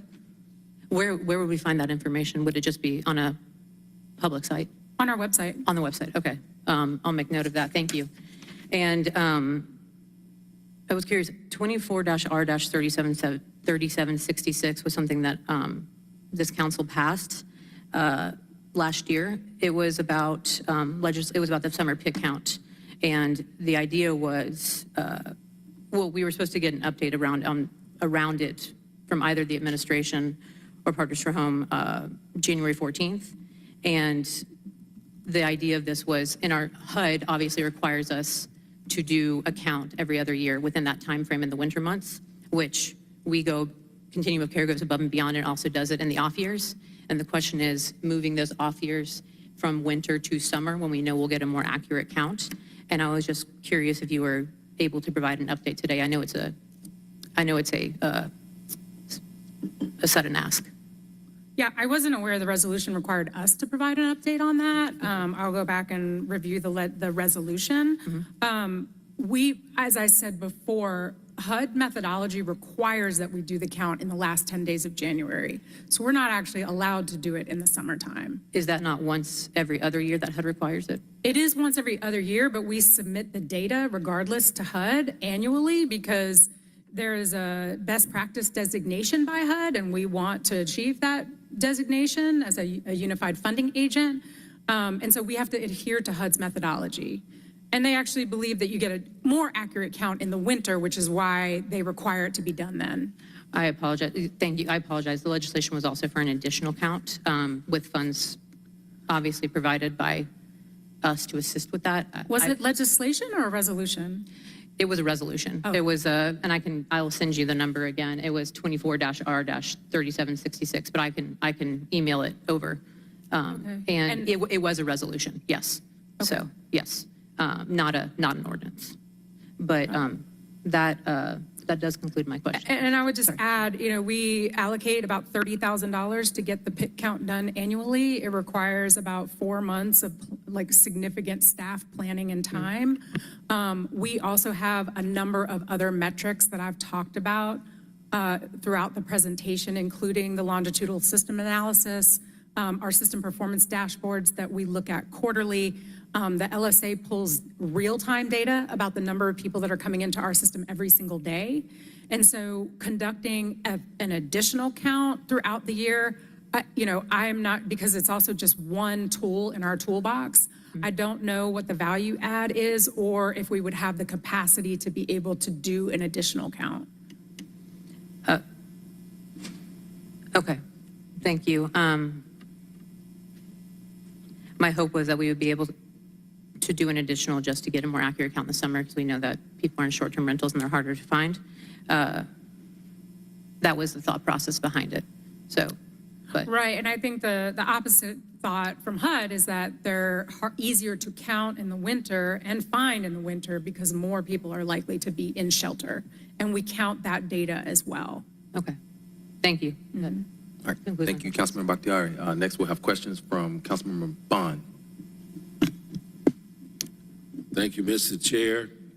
Thank you very much for a very thorough presentation. And I just have a couple of comments about what I've heard prior to getting into my question about the feedings. In a couple of administrations ago, this conversation about the public feedings was swirling around City Hall, and there was some discussion about perhaps permitting that process. Because when you get a permit that would trigger the Department of Public Works or any other related agency to be made aware, but it was abandoned largely because of discussions that they didn't want to, the administration at the time, I guess, didn't want to permit people for exercising what they believed was their faith, right, to break the bread and share it amongst others. But it still left the city with the problem of dealing with the trash and the refuse that's left over, and of course the vermin or rodents that feed on that, you know, that impacts the businesses and the residents that are in those same areas. And so I think having that conversation again is worth it, because I think it also helps. And of course, if you have individuals who are providing food to the general public, there has to be some accountability of those persons receiving the food or made ill, or, you know, so there's some other liability associated with it. And then to my questions, though, I wanted to ask you, I think at your last presentation, I asked you the same question about if you had all the money to fund your operation or fund these related operations annually. I think you gave me a figure around 30-something million. Is that still? Hopefully I said 40. 40 million? No, Yes. it went up. About $40 million, right, to do it all. And I appreciate that. And then, Well, excuse me, that includes the money we currently have. Right, So the the analysis includes the 14. So the need then shrinks to about 26 million annually. about $26 million you need to generate. And of course, given the current administration, who knows if the funding that you're already getting will remain and will continue. I guess another question I have, and this is out of a conversation I had with the mayor last week, is do you all track the point of origin of the persons that come into the system? Yes, we do to some degree. In the point in time count, we ask an individual's last known zip code for their last permanent address. And we do have that, that I can also share out from 2024 data. The reality is the majority of people who are, at least last year, who were experiencing homelessness in our community were from Atlanta. Majority from city of Atlanta, and then the next tier is the metro, and then the smallest tier, which I think was less than 10%, was from outside of Georgia. Now, that's most immediate zip code, right? Of course, you know, I was born in Philadelphia, but moved here when I was 5. So we've got lots of cases like that. So depending on how far back we want to go. But I think in large part, although we need our neighboring jurisdictions to do more, there's no question that there's a real lack of investment across the metro in shelter and housing for people who are homeless. Many of the people who are homeless in our community are from Atlanta. Right. And so I guess my last question comes back to, I think what you all did with the remodel was just amazing. Yeah. Right? Moving all of those folks out, and it is a great tragedy that you no longer have that facility or a similar facility to offer to people to get them out of their circumstance. And so you all need the ability, right, or the city needs the ability, I guess, in fact, to build or lease or acquire facilities like that. Now, you said that you were shut down in another county? Yes. From a bit. Can you illuminate us on that? Because I wasn't familiar with that. The hotel was given a violation for operating outside of its zoning as a shelter, not a hotel. Okay. Which county was that? DeKalb. DeKalb County? Liberal, progressive DeKalb County? Yes, sir. That's a shocker. That is an absolute shocker. But I will say, but I think what you're getting at is exactly right. I mean, and COVID helped us test this, was our ability to access capital in rapid order, right? And to be able to move nimbly. positioned us to be able to do that. And then we ran out of money for that one. And then, Atlanta is not super conducive to hotels, although we have a hotel conversion we're doing, but there's not, ones that are super affordable, like that are a little bit further out, right? That we could reasonably do, because it's very costly to do hotel leasing. So that said, with the Rapid Housing Initiative, we're doing both and. We're building modular, so we're going to be building housing super fast. And then we are also just looking at traditional acquisition. So we're in negotiations on 2 deals. Between the 2 of them would deliver over 200 units, and they're turnkey. So, I think it has to be both and, but we've got to have a continuous revenue stream to be able to do that on an ongoing basis. And that's where we're challenged. Because it's both and. It's the units and securing units for people that are disabled and they need that long-term support. And then it's also just for everybody else who's actually the majority of our population, get them back into housing, pay their rent for a time-limited period, and then ideally back out. The problem we're facing with Lyft, and a lot of communities are seeing this, is we house a lot of people through Lyft, and we still have about 350 people in Lyft now, many of whom by month 12 are like, I can't pay the rent by myself.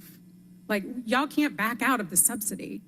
And so we're trying to figure out, okay, how do we sustain this person so they don't come back into homelessness, because they can't go back out onto the market and work full time and sustain this $1,500 a month rent. So, I say all that to say, like, having that flexible money that enables our system to move rapidly is really critical. I do have a couple slides in the deck that I didn't review in terms of our current advocacy ask. We are advocating at the state level during the session right now for dedicated street outreach for $2.25 million. So anything that council would like to advocate for on our behalf to support that would be greatly appreciated. And then we hope to tee up a larger ask with the governor's office in the spring to get an embedded amount of dollars in the state's base budget that, would arguably then become cyclical for us and a dedicated revenue stream. And we, will be asking for something in the $20 to $25 million range. Right. Well, I guess what also complicates this is the Atlanta Housing Authority, based on HUD rules, is prohibited from building this type of housing. Why do you say that? Well, they can't build exclusive housing for quote-unquote low-income residents. It all has to be mixed income. And they're also prevented from building transitional housing or homeless shelters under those same HUD rules. Yeah. They are allowed to do 100% PSH deals for disabled individuals. Yeah. And we do have a couple examples of that. For example, the Quest property on Westlake Avenue, the old Job Corps building, we're doing 102 units with AH there of permanent supportive housing. So there are some exceptions to that, and our pipeline, I think, has been a great vehicle to help AH do that, and creates a great proof point for replication. We just have to continue to fund it. And we do need more vouchers, and that is actually probably more of the rub, is the lack of what will be subsidies, because the Housing Authority has so many competing priorities and services. It would help to have your own authority. Yes. Okay. I withdraw. Thank you very much. Thank you. Thank you, Councilmember Bond. Next, we have questions from Councilmember Boone. Thank you, Catherine. I wish it was a way that we could hear from you more often. It really seems that we are in a crisis situation right now. I have never seen the surrounding areas in Atlanta in this bad of shape. And I know that we need to do more to support you all. Just trying to get the folks off of the street. We really need to house the unsheltered. So could you just walk me through what happens when a person shows up at constituent services, or what happens to the folks at Gateway? Just trying to understand exactly what happens to them. Do they go through a lot of paperwork, or how are we removing people and helping them get out of the weather? Get out of the weather or get into housing? Both. Okay. I mean, a shelter, whatever. Just, I see so many people, and now I'm seeing children yesterday I saw a young boy at the expressway, and that was just really heart-wrenching for me as well. As it relates to housing and shelter, an individual can present to a number of different locations across our community. If they show up to Gateway, the individual can get a housing assessment, and then they will be placed on the housing queue. Based on where they score on that housing assessment will determine what type of housing they would be referred for. So if somebody is chronically homeless, they have a long-term disability, and they've been homeless for a long time, that would make them chronic, and they would be referred for permanent supportive housing. And then the question is, do you want to go to shelter while you wait? If so, then they can help navigate that person to shelter. So, but right there, so do we have places where people can go, or when they go there, are they told that we're full? Do we really have the space here in Atlanta? It depends on the day. Every day it changes. One of the challenges that we're faced with, because if you look at utilization in our housing inventory count data, it will show you that we are underutilized on the night of the count by a significant amount. I'll pull it up in just a second. And one of the challenges, so last year in January, we had 1,835 emergency shelter beds, and they were only occupied by 1,223 people.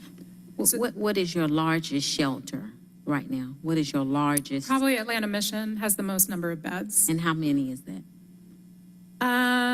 They probably have 500 beds. I could tell you exactly.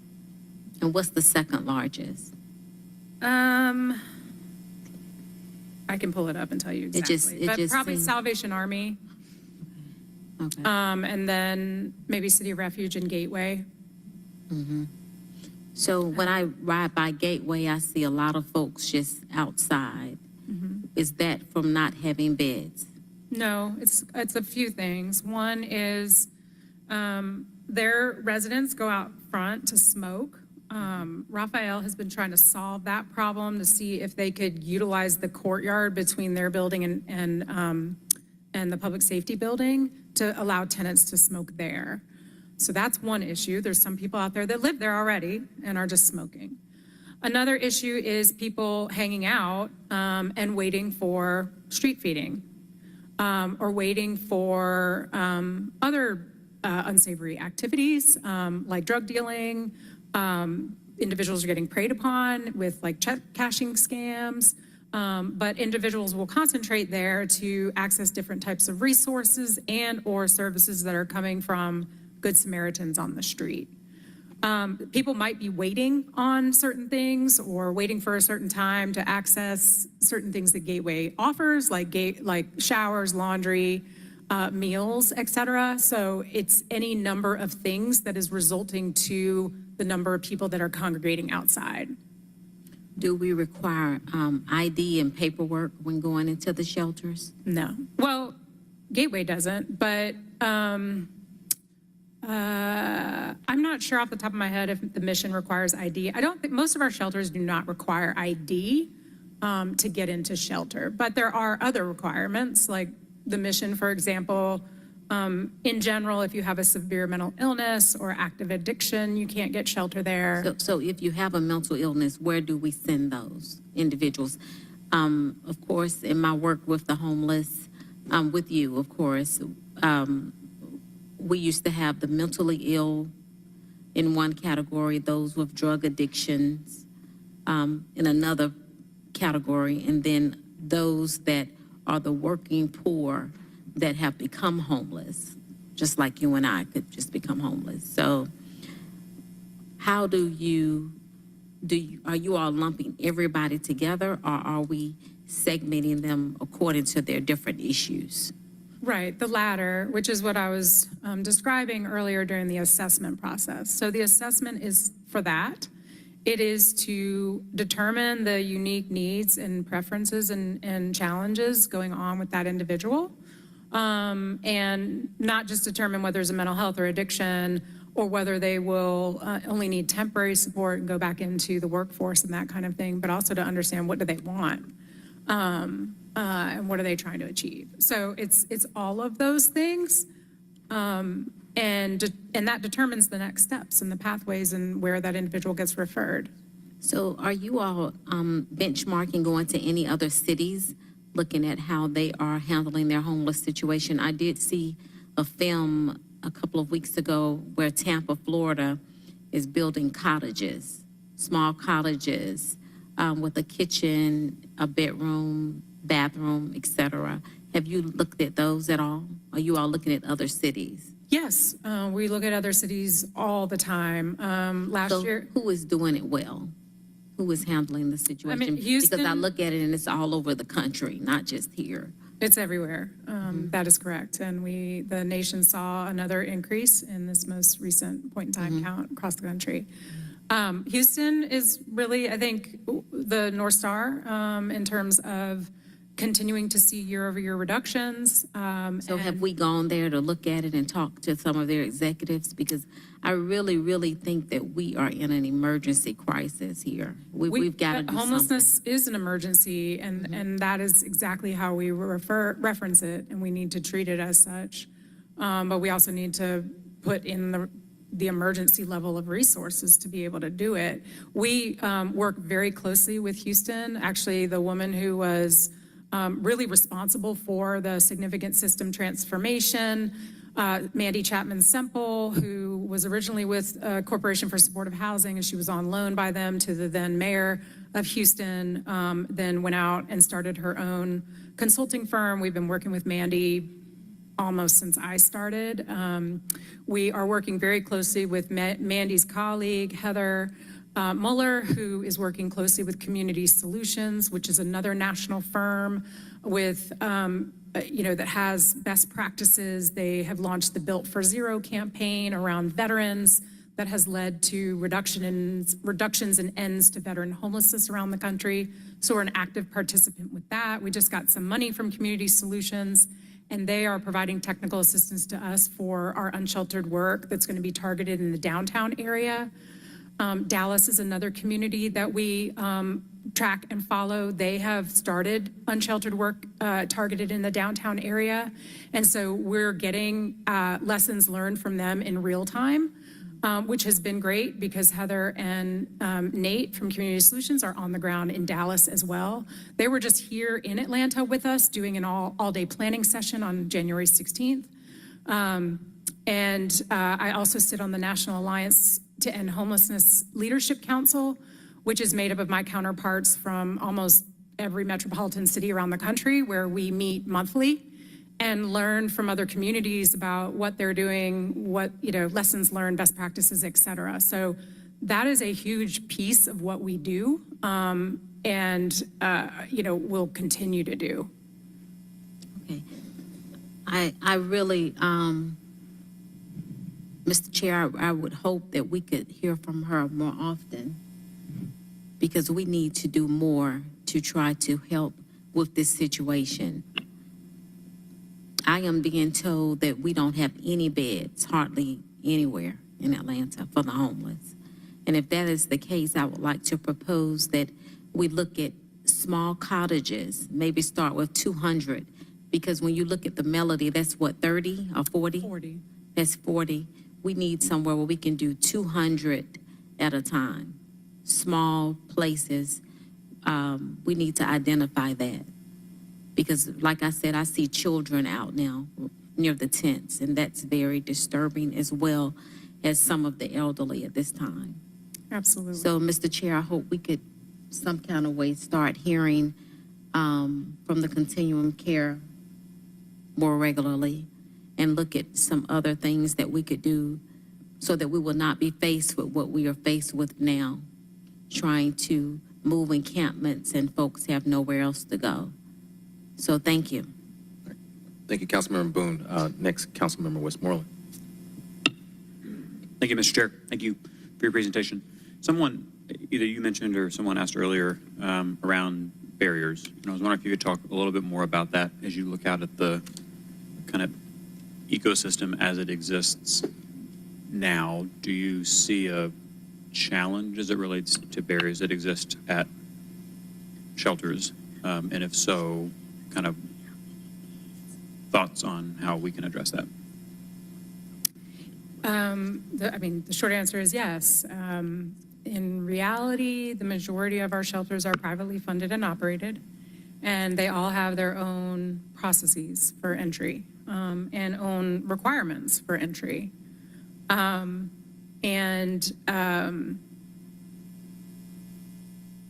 For example, one shelter requires you to line up at 8:30 a.m. to get a bed.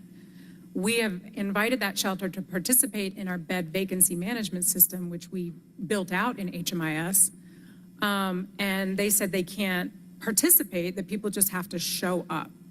And I said, well, would we be directing people to show up even if you don't have a bed available? And the answer was yes, they just have to show up. They want to assess the individual and make sure they're a good fit for the shelter.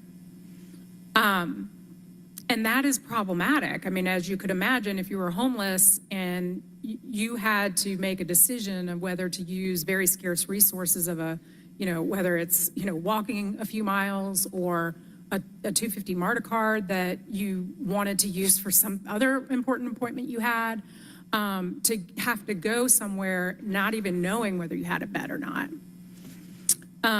There are another shelter that only does intake on Tuesdays and Thursdays.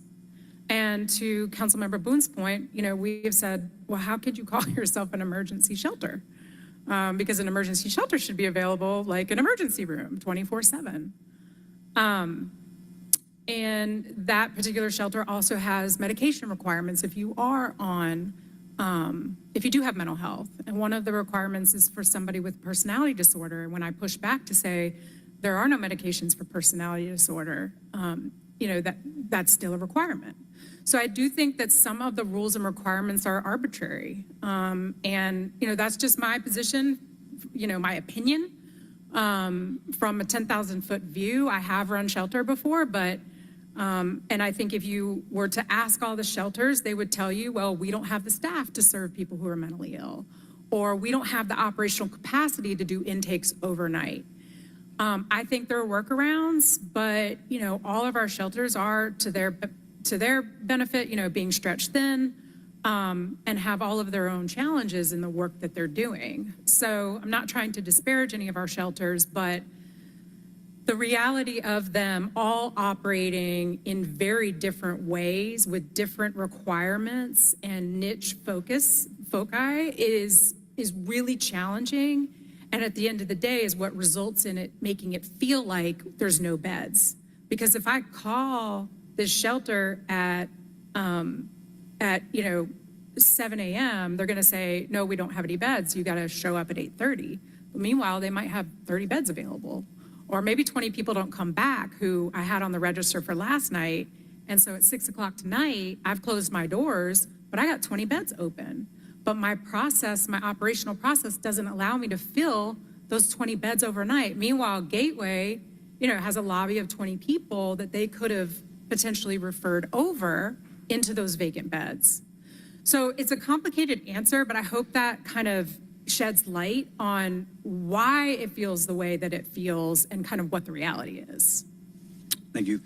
And then I'll just close with kind of maybe a speak it into existence comment that builds off Councilmember Bond's comments or question earlier. I'm real proud that Council back in 2021 created the Affordable Housing Trust Fund that, as probably everybody in the room knows, dedicates 2% of the general fund to that endeavor. And I am conscious of and pained by the budget deficit that we're currently operating under. But that doesn't mean we might not should take the same approach with a dedicated funding stream for this topic in the next few weeks or months. So thank you. 100%, I agree. Thank you. Thank you. Any other questions or comments from colleagues? Catherine, thank you for this update today. Just something I feel like that came out of the discussion that I think would warrant a follow-up was I look at the homeless response dashboard, it tells availability or not at the shelters, but some of the questions that some of my colleagues have asked around requirements, some of the data points about entry, days available, that kind of stuff. Seems like that could be some missing data that's there. And I'm wondering if we could get something separately sent to us as a committee that kind of outlines, how many beds are available, what are requirements for entering some of these shelters. I'm not sure what it would take to put this kind of information on the dashboard, but I think it would be helpful for us to have something in writing as we're talking to constituents or those who may potentially need some of these services, that we can at least try to point them in the right direction. Yes, we can send you that. That's no problem. I will just caveat that with the beds available that are in our system are only the participating shelters, which is not the majority of our shelters in our system. So that's kind of the challenge that we struggle with, is that we have like a Travelocity type system. That's the dream, right? That we could have a Travelocity of a shelter and housing system where you could go in at any time of day or night and say, oh, there's a bed here for a family and I can reserve it and I can go there. We have built out something comparable, but the challenge is it's only as good as the agencies who utilize it. And we can't force private providers to utilize it and to change their processes. And understood. I think more of my question is not around like real-time data, but just availability in totality. Sure. How many beds does the Atlanta Mission have? How many beds does a certain place, so that we just get an idea of the quantity and size and where resources are Oh, going for absolutely. those That is partners. all reported in complete detail on the housing inventory count, so I can send that to you today. Okay. All right. See no other questions or comments? Thanks again. Oh, sorry, Councilmember Bond. Just as a follow-up to the chairman's question, can you also include who receives city funding, Yes. right? From all of these different agencies. Well, bed providers across the city. Because if there are groups or organizations who are receiving city funds and they're not being good partners. Thank you. Absolutely. Thank you for that question. All right. Well, thank you very much. We appreciate you being here today. Thank you. All right, that takes us to our last presentation of the day, which is Department of City Planning's quarterly update. Commissioner Prince. Good afternoon. Good afternoon. So happy to be here with you. Very good.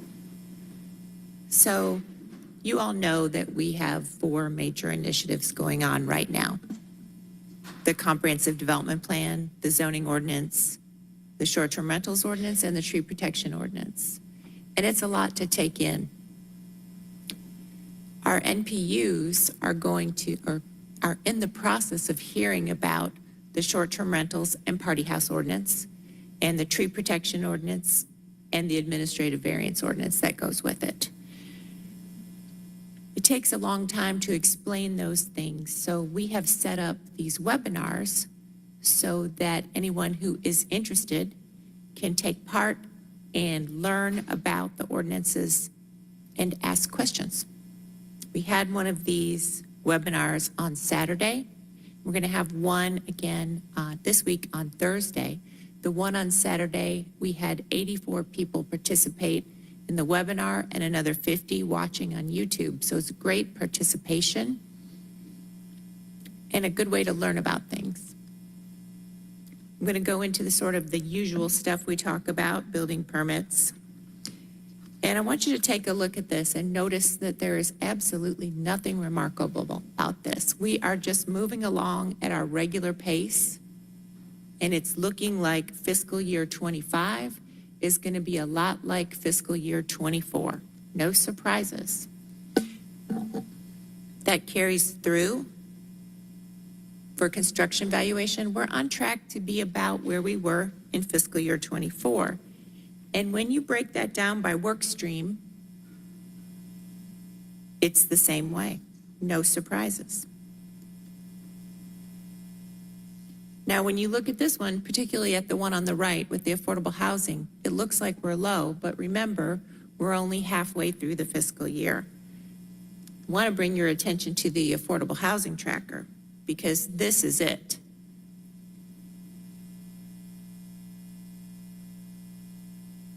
There have been over 11,000 20,000 affordable housing units either completed or started since the mayor set his goals of producing 20,000 affordable housing units. We're well on our way, and our Office of Buildings and our Office of Zoning and Development is a big part of making that happen. Oops. Here you see the number of inspections that we're doing, and it keeps pace with the permits. Again, no surprises. We always talk about code enforcement, and we talk about where the complaints are coming from. And just like last year, Council District 4 is where we have the most complaints. I'm not saying we have the most violations, but we have the most complaints. The West End Historic District is in District 4. And as you know, that's our strictest historic district. So of course, there would be complaints coming from there, and we do get some doozies. So you can see where the complaints stand here. You all know that our goal is compliance, not prosecution. But we do have some difficulty with enforcement, with code enforcement in general, and that is because the codes are administered by different departments. So Department of City Planning, it's going to be building code things and zoning. APD enforces part of our codes, ATL-DOT, Public Works, you get the idea. So to coordinate all of that, we are convening a group, a multi-departmental group to look at this. And our new Deputy Commissioner, Janicia Elias, she's heading this up. And we'll bring more information about that to you soon. I know you've been to at least one of our comprehensive development Plan A meetings by now. We're getting to the end. It's very exciting. We wrapped up round 3 of meetings. And in round 3 alone, we had 844 people come out to our meetings. Yes, we count them. People register, and we check them in, and we take their names. So we have this data. The first meeting of round 3 was at the Bank of America Tower on the 55th floor, and it was really fun for everybody to be able to see the city as we were talking about it all. And we had our last meeting here at City Hall just last week, closing it out, but maybe not really. We allow people to reach out to us to schedule meetings for their group. Let me just explain that for you. We've done a lot of community engagement, right? You've had all these big scheduled meetings, and you've seen the social media blasts, you've received the invitations, you've helped us spread the word. We've also had pop-up meetings at community events, at a festival, or on the Beltline. We've done surveys, and we've done what we call conversation with planners, which are little meetings where you might invite us to come speak to your neighborhood group or some other civic group, and we're happy to do it. The idea is to reach as many people as possible. We were recently contacted by members of the faith community seeking to set up meetings of their own. So we're going to have 6 more meetings before this is all over. We got to get everybody in. But if you look at this map on the right side of the slide, you can see that we're touching almost every part of the city. We go where we are invited, and our public meetings have all been at, have mostly been at public schools. The City of Atlanta's public schools, they have been great, super gracious, and allowing us to use any facility that we need to use. So we've been able to get into pretty much every neighborhood. Now you're probably wondering, Janae, what are you hearing? You're talking to all these people. What are they saying, right? Because the comprehensive development plan is supposed to be a grassroots plan. It's not my plan, it's not your plan, it's our residents' plan. And some themes have really emerged through this process. And I want to bring your attention to this poster on the right side here with all the Post-it notes on it. We photograph those at the end of every meeting. We keep track of every single comment. We can document the public input themes. So what's coming out of this? We want our density on our corridors and near our transit stations, and that makes sense, right? We want to support opportunities for small business in our neighborhoods. Everybody likes to have a business district that they can walk to from their neighborhood, or at least close by. So that was another important theme. And we want to maintain the uniqueness of our neighborhoods and protect the uniqueness of our public spaces. Almost there, y'all. If you go to the website atlantaforall.com, you can see that there's a draft for part of the CDP up for you to review and comment on. Pretty soon, starting in March, we'll take this to the NPUs so that they can weigh in. Now remember that the NPUs have helped us with this process through the outreach and helping to host the meetings.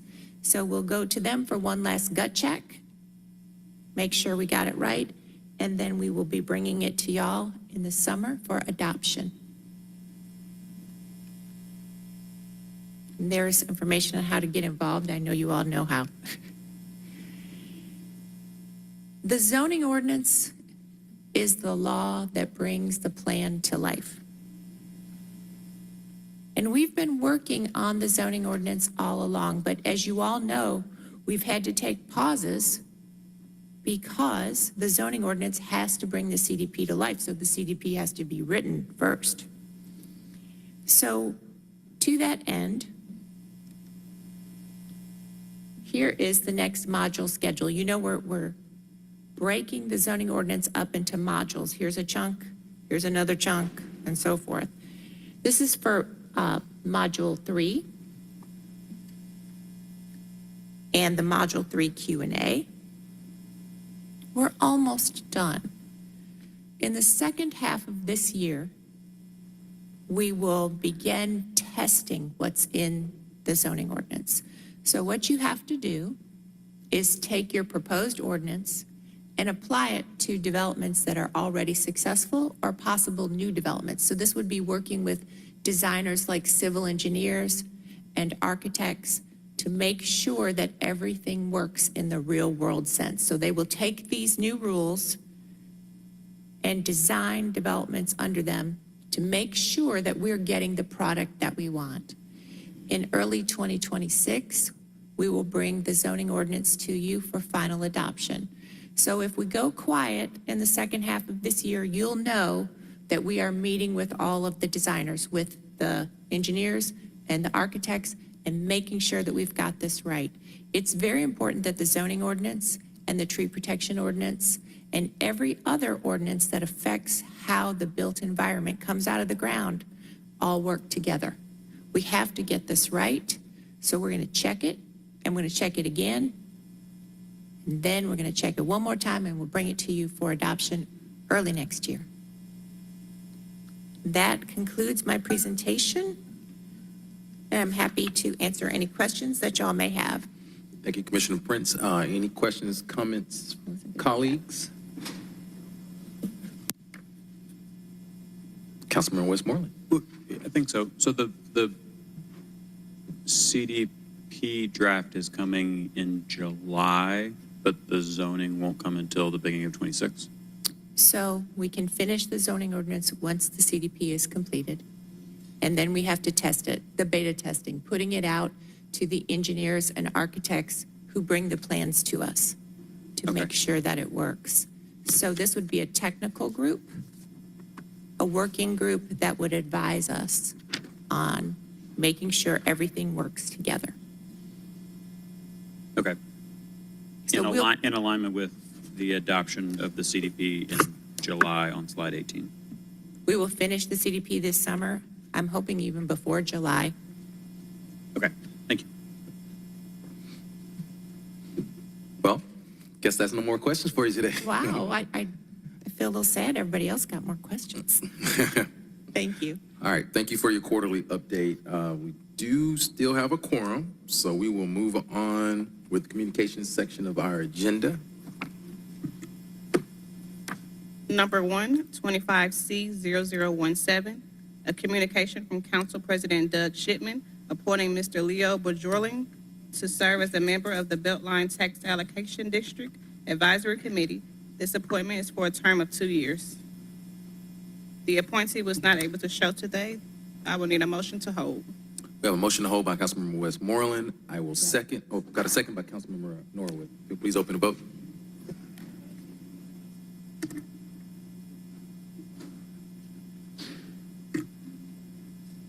The vote is open.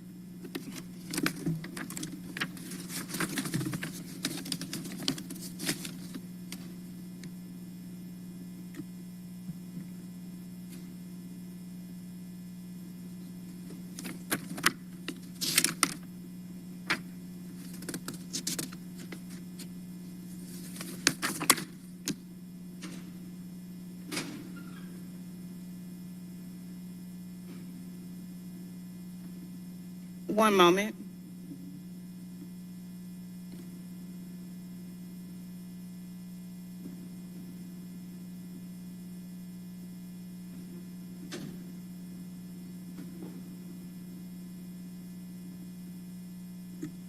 The vote is closed. 4 yeas, 0 nays. This item will be held in committee.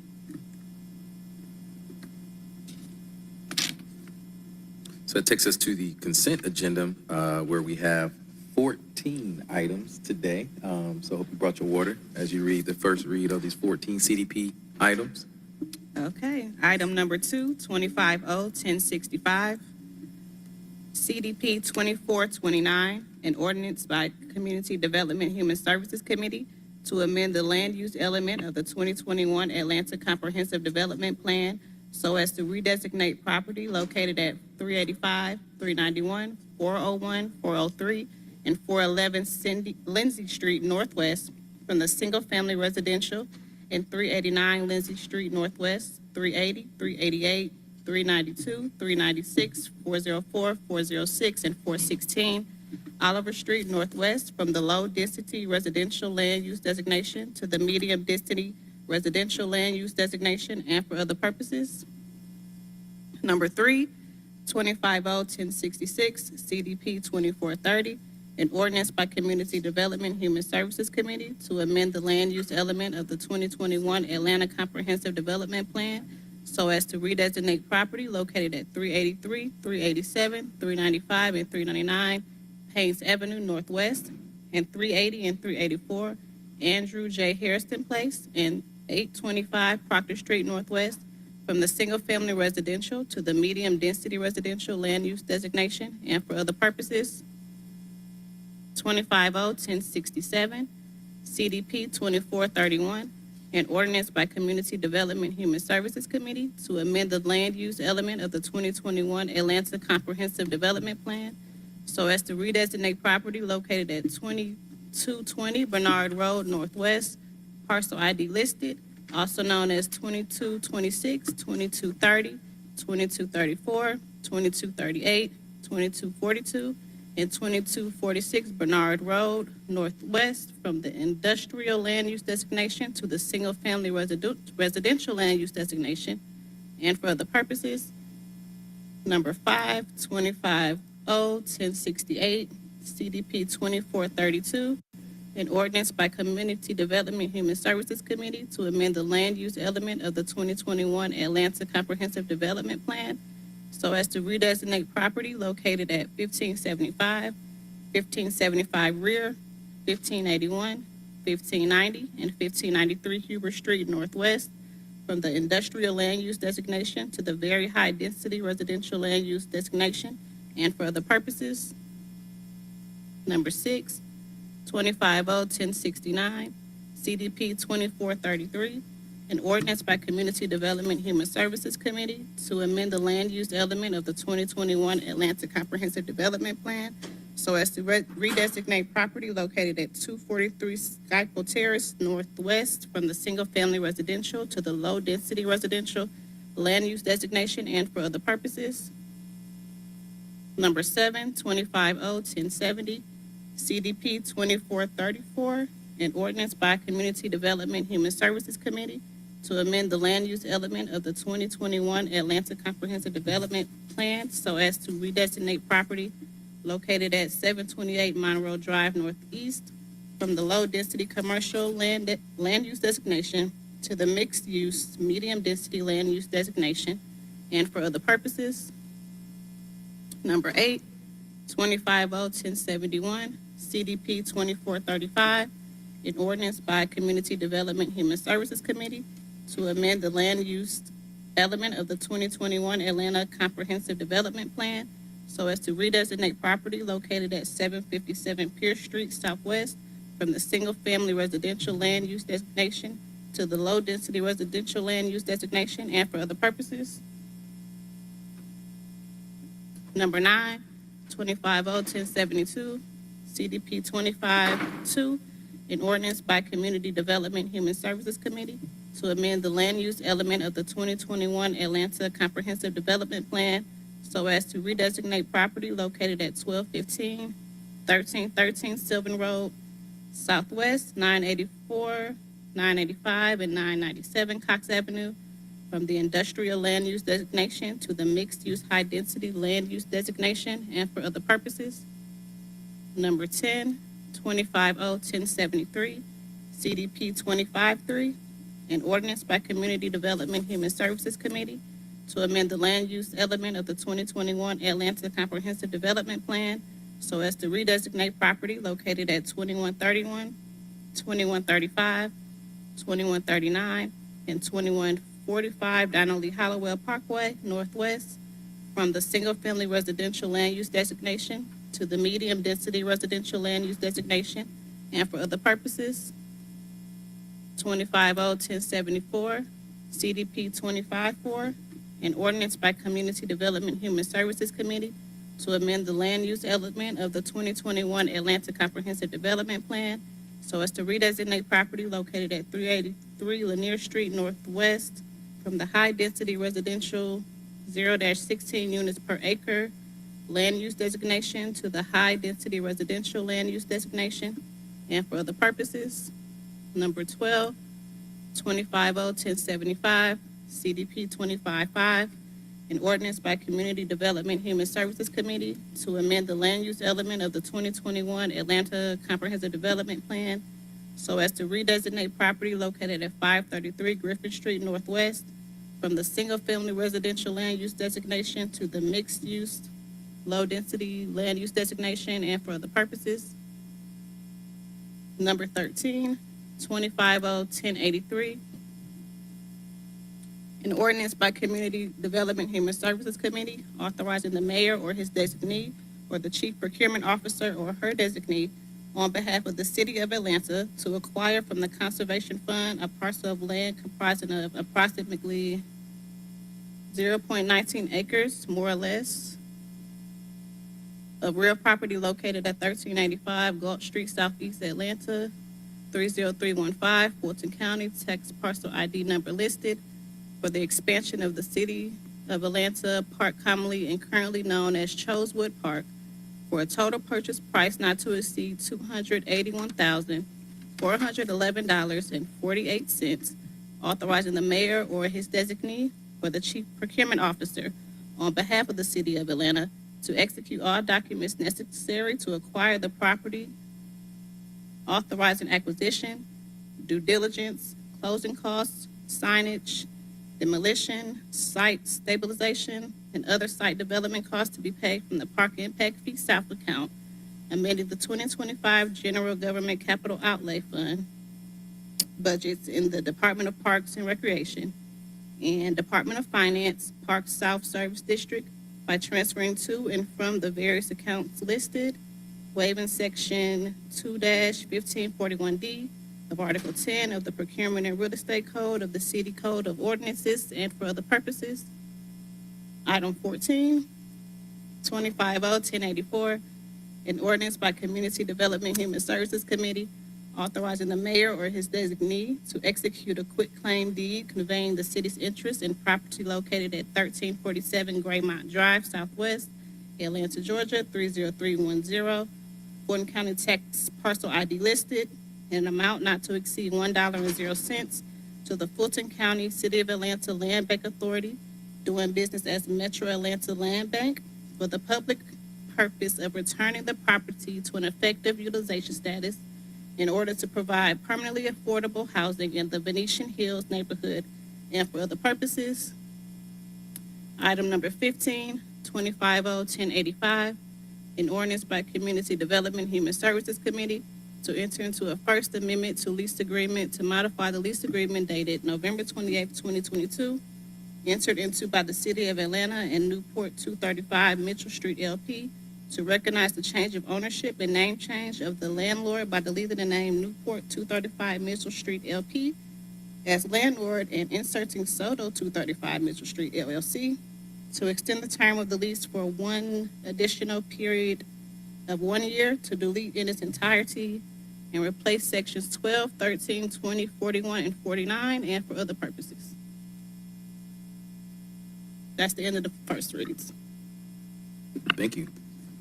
So it takes us to, what?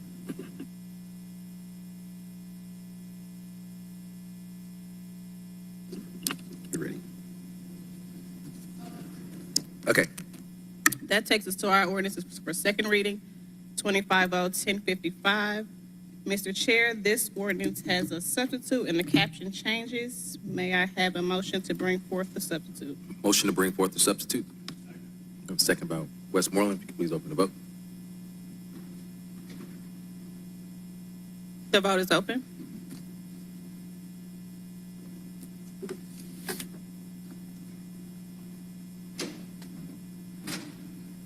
Will everyone please vote?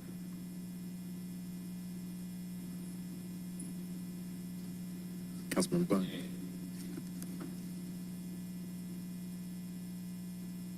The vote is closed. 7 yeas, 0 nays. The substitute is before us. 250-1055, an ordinance by Councilmember Byron D. Amos as substituted by Community Development Human Services Committee, amending the Atlanta Building Code so as to create a provision rejecting certain new permit applications related to buildings or structures subject to unresolved correction notices or stop work orders and for other purposes.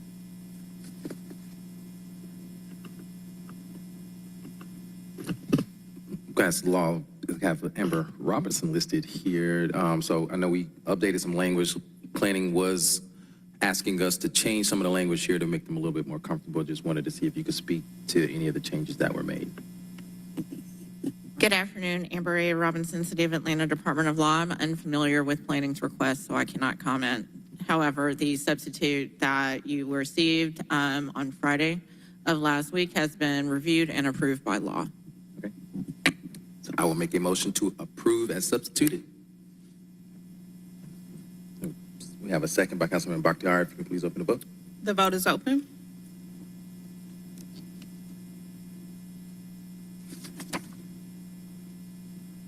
The vote is closed. 7 yeas, 0 nays. This ordinance is favorable on substitute. That takes us to number 17, 250-1058, an ordinance by Councilmember Alex Wine to amend the land use element of the 2021 City of Atlanta Comprehensive Development Plan so as to designate property at 2231 Glenwood Avenue Southeast, Atlanta, Georgia, 30316 to the low-density mixed-use land use designation and for other purposes.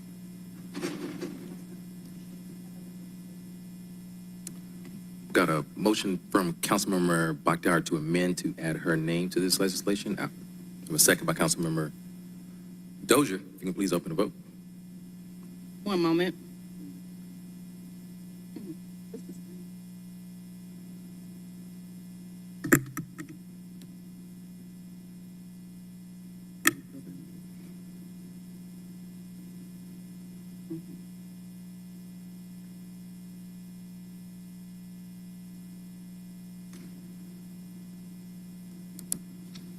The vote is open.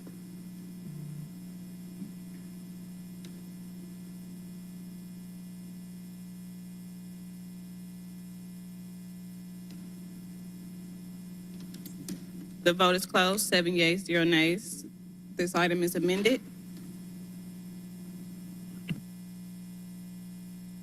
May we have a motion for favorable as amended? I'll make a motion to hold because this is Oh, a yes, I'm CDP sorry. item. So we have a second by Motion to Councilmember hold. Bakhtiari. Mhm.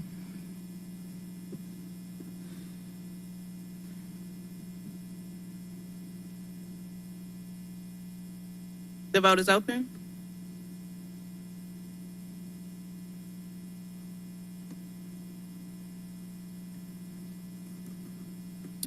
The vote is closed. 7 yeas, 0 nays. This item is held in committee. Item 18, 250-1059, an ordinance by Councilmember Alex Wines to amend the land use element of the 2021 City of Atlanta Comprehensive Development Plan so as to designate certain parcels located in the Brighton Village subdivision to the low-density residential land use designation and for other purposes.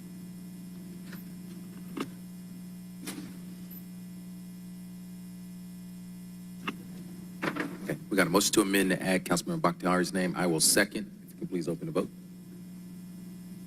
The vote is open.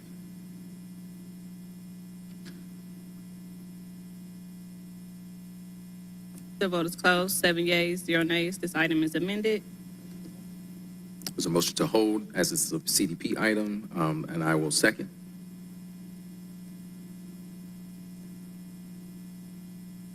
The vote is open.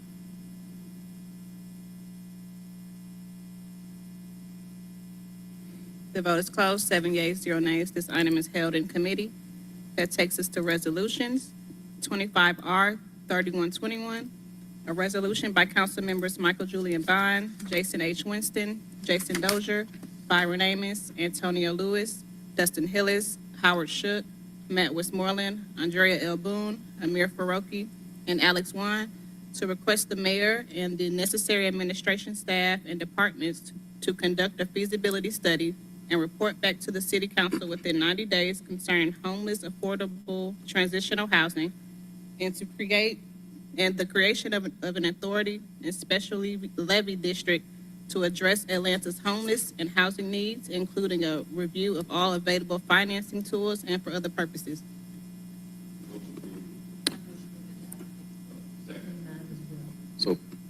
So how many council members want to have their name? I'll add mine as well. We got Bakhtiari, Norwood. Yeah, sure. Oh, yeah, I'm already on it. Sorry. So we'll add Norwood and Bakhtiari on there. One moment.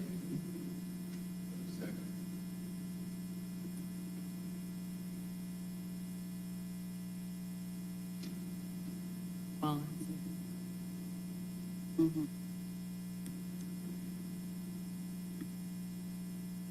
The vote is open.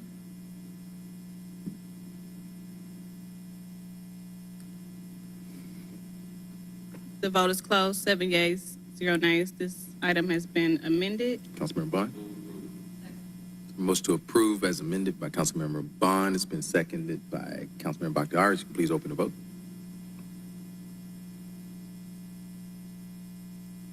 The vote is open.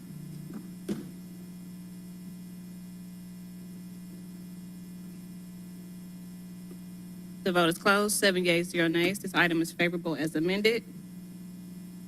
Number 20, 25R 3124, a resolution by Councilmember Howard Shook authorizing the mayor or his designee to issue task order number 10 for contract number listed, citywide architectural planning, design, engineering, and construction services with Harris and Smith LLC for design services for the Mountain Way Common Park and Floridian Parks on behalf of the Department of Parks and Recreation in an amount not to exceed $284,305.00 to be charged to and paid from the account numbers listed and for other purposes. Director Keith Hicks. Good afternoon, council members. This resolution authorizes design and planning services for the Mountain Way Common Park and Lawrence Park, two key green spaces in Atlanta.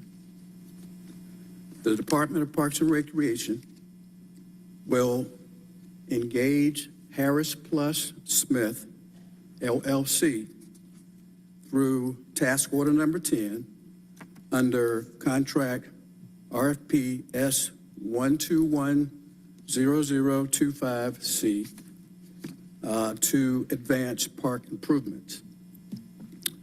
The $284,000 and some change funding ensures that the completion of the essential design work, including civil engineering, landscape architecture, and floodplain studies supporting long-term park sustainability.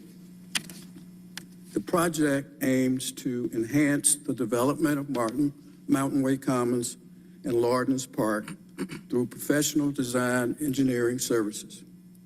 Harris Smith, LLC, will conduct comprehensive work including civil design and data gathering, floodplain studies and hydraulic and hydrology studies, landscape architecture, and property research, surveying and permit acquisition.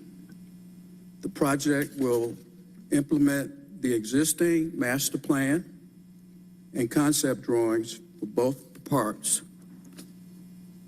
So, these parks serve as important green spaces within the city of Atlanta, promoting recreation, environmental, sustainability, and community well-being. Design improvements will include enhancing accessibility and usability for residents, address flooding and environmental concerns through careful hydrology and hydraulic studies, ensure long-term sustainability with strategic planning and modern design elements, support outdoor recreation and green space preservations. The improvements align with the city's broader commitment to expanding and improving park infrastructure. The project is funded through 2020 AI General Obligation Public Improvement Social Bonds Fund, or otherwise known as the Moving Atlanta Forward Infrastructure Bond Program. And so, in closing, I'd just like to say that the resolution supports the city's mission to enhance public parks and recreational spaces through the high-quality design and engineering. Thank you. We got a motion to approve by Councilmember Bakhtiari, a second by Councilmember Norwood. If you can please open the vote. The vote is open.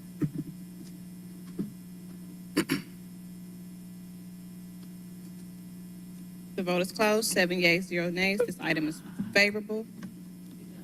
Councilmember Dozier.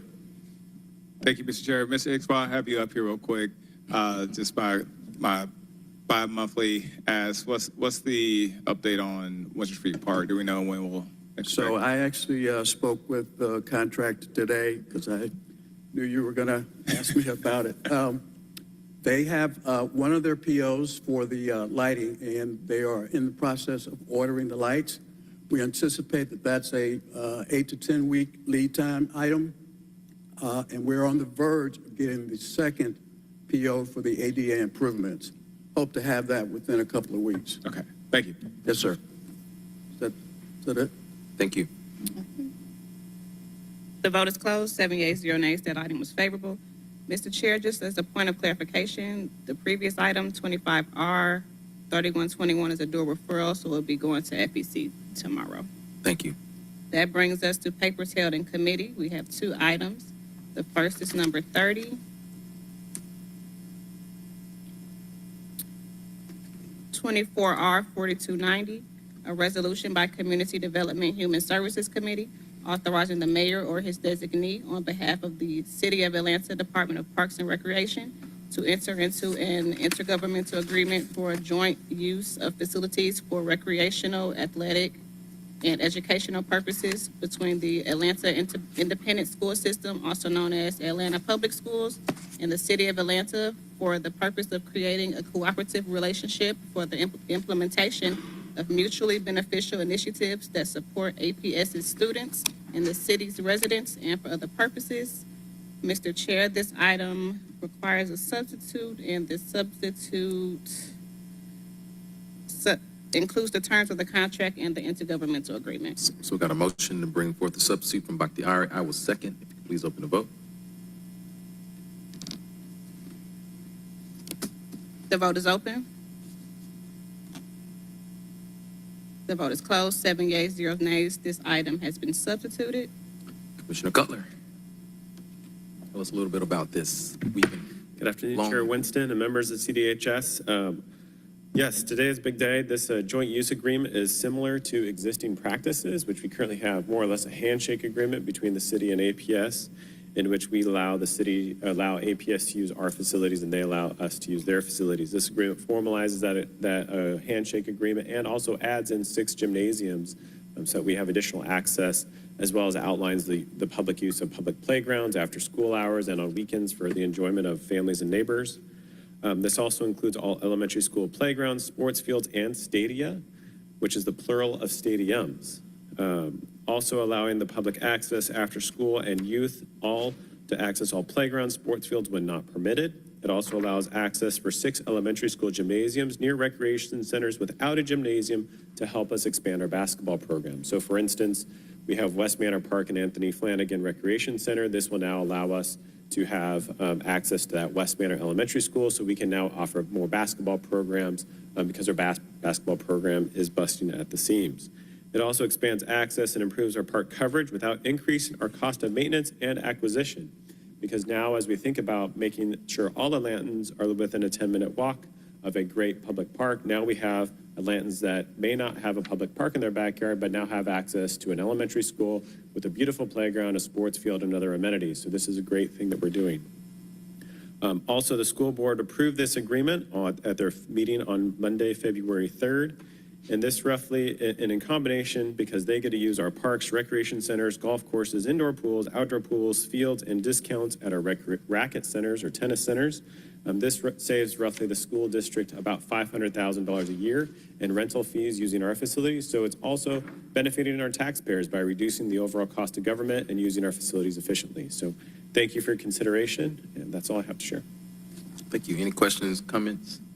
I do have a quick question, just around facilities. For instance, I saw Cheney was on there in the Summer Hill neighborhood. So will we be offering that for recreation use where, we are offering services there, but they're managed by the city of Atlanta? Yes, that would be now available to us, yes. Okay, all right. I'll make a motion to approve. Sorry. One other group I want to thank. The Trust for Public Land was really pivotal in making this happen too. They were able to, myself and a member of APS attended a conference where we learned how other groups made this happen. So I just want to make sure I recognize Trust for Public Land for their assistance. Sorry. Thank you. No, that was a much timely shout out to them because I know they put in a lot of work helping make this happen, and I'm excited to see the expanded list of new schools and facilities and playgrounds that we'll be sharing. This is something that will be widely, I think, celebrated in many communities. So appreciate your hard work on this. Yeah. So we had a motion to approve. It's been properly seconded. If you can please open the vote. Can you repeat the seconder? Second was Councilmember Bakhtiari. I'm sorry, Norwood. Got a motion to approve, and then it was second by Norwood. The vote is open. The vote is closed. 7 yeas, 0 nays. This item is favorable on substitute. Thank you. Thank you. That takes us to item 31, 25R 3015. A resolution by Community Development Human Services Committee authorizing the mayor or his designee to enter into a contractual agreement with Scape Landscape for the RFP listed Riverlands Corridor and Chattahoochee Brick Company planning for Chattahoochee Riverlands Trail scoping study on behalf of the Department of City Planning in an amount not to exceed $1,766,981.77. All contracted work will be charged to and paid from the Fund Department organization and account numbers listed, and for other purposes. This item will need to be amended to add the IPRO report. I'll make a motion to amend. Is there a second? A second by Bakhtiari. If you can please open the vote. The vote is open.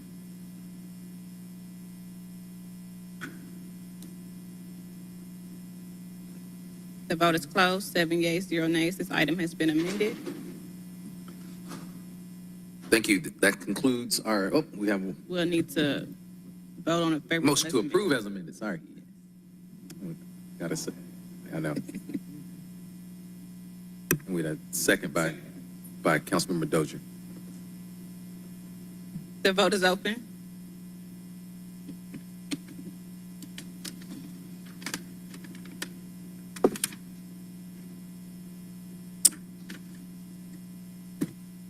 Will everyone please vote?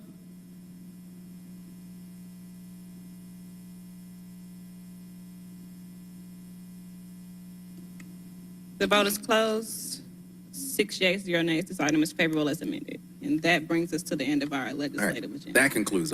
Any parting words, comments from colleagues? Councilmember Dozier. Thank you, Mr. Chair. Just real briefly, I wanted to invite my colleagues and the public to join myself and Councilmember Boone this Thursday from 4 to 7 p.m. at C.T. Martin Natatorium and Recreation Center. We'll be joining Stimulate America and Magnolia Club for a Valentine's Day candlelight concert supporting our seniors. So I hope you join us this Thursday. Thank you. Councilmember Bakhtiari. Thank you. I just wanted to make a quick comment about something that has also come to my attention in recent weeks.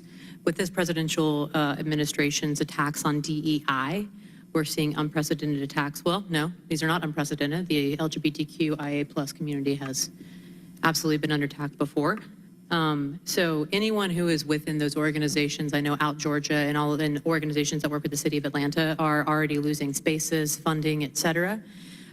So I just ask that if you are someone that finds that you are under attack, please reach out to organizations like Georgia Equality, notify our offices if we can help, because this is absolutely horrible, and community is the main thing that will overcome this. So please reach out if you need assistance. All right, thank you. Seeing no other questions or comments, we stand adjourned. Sir.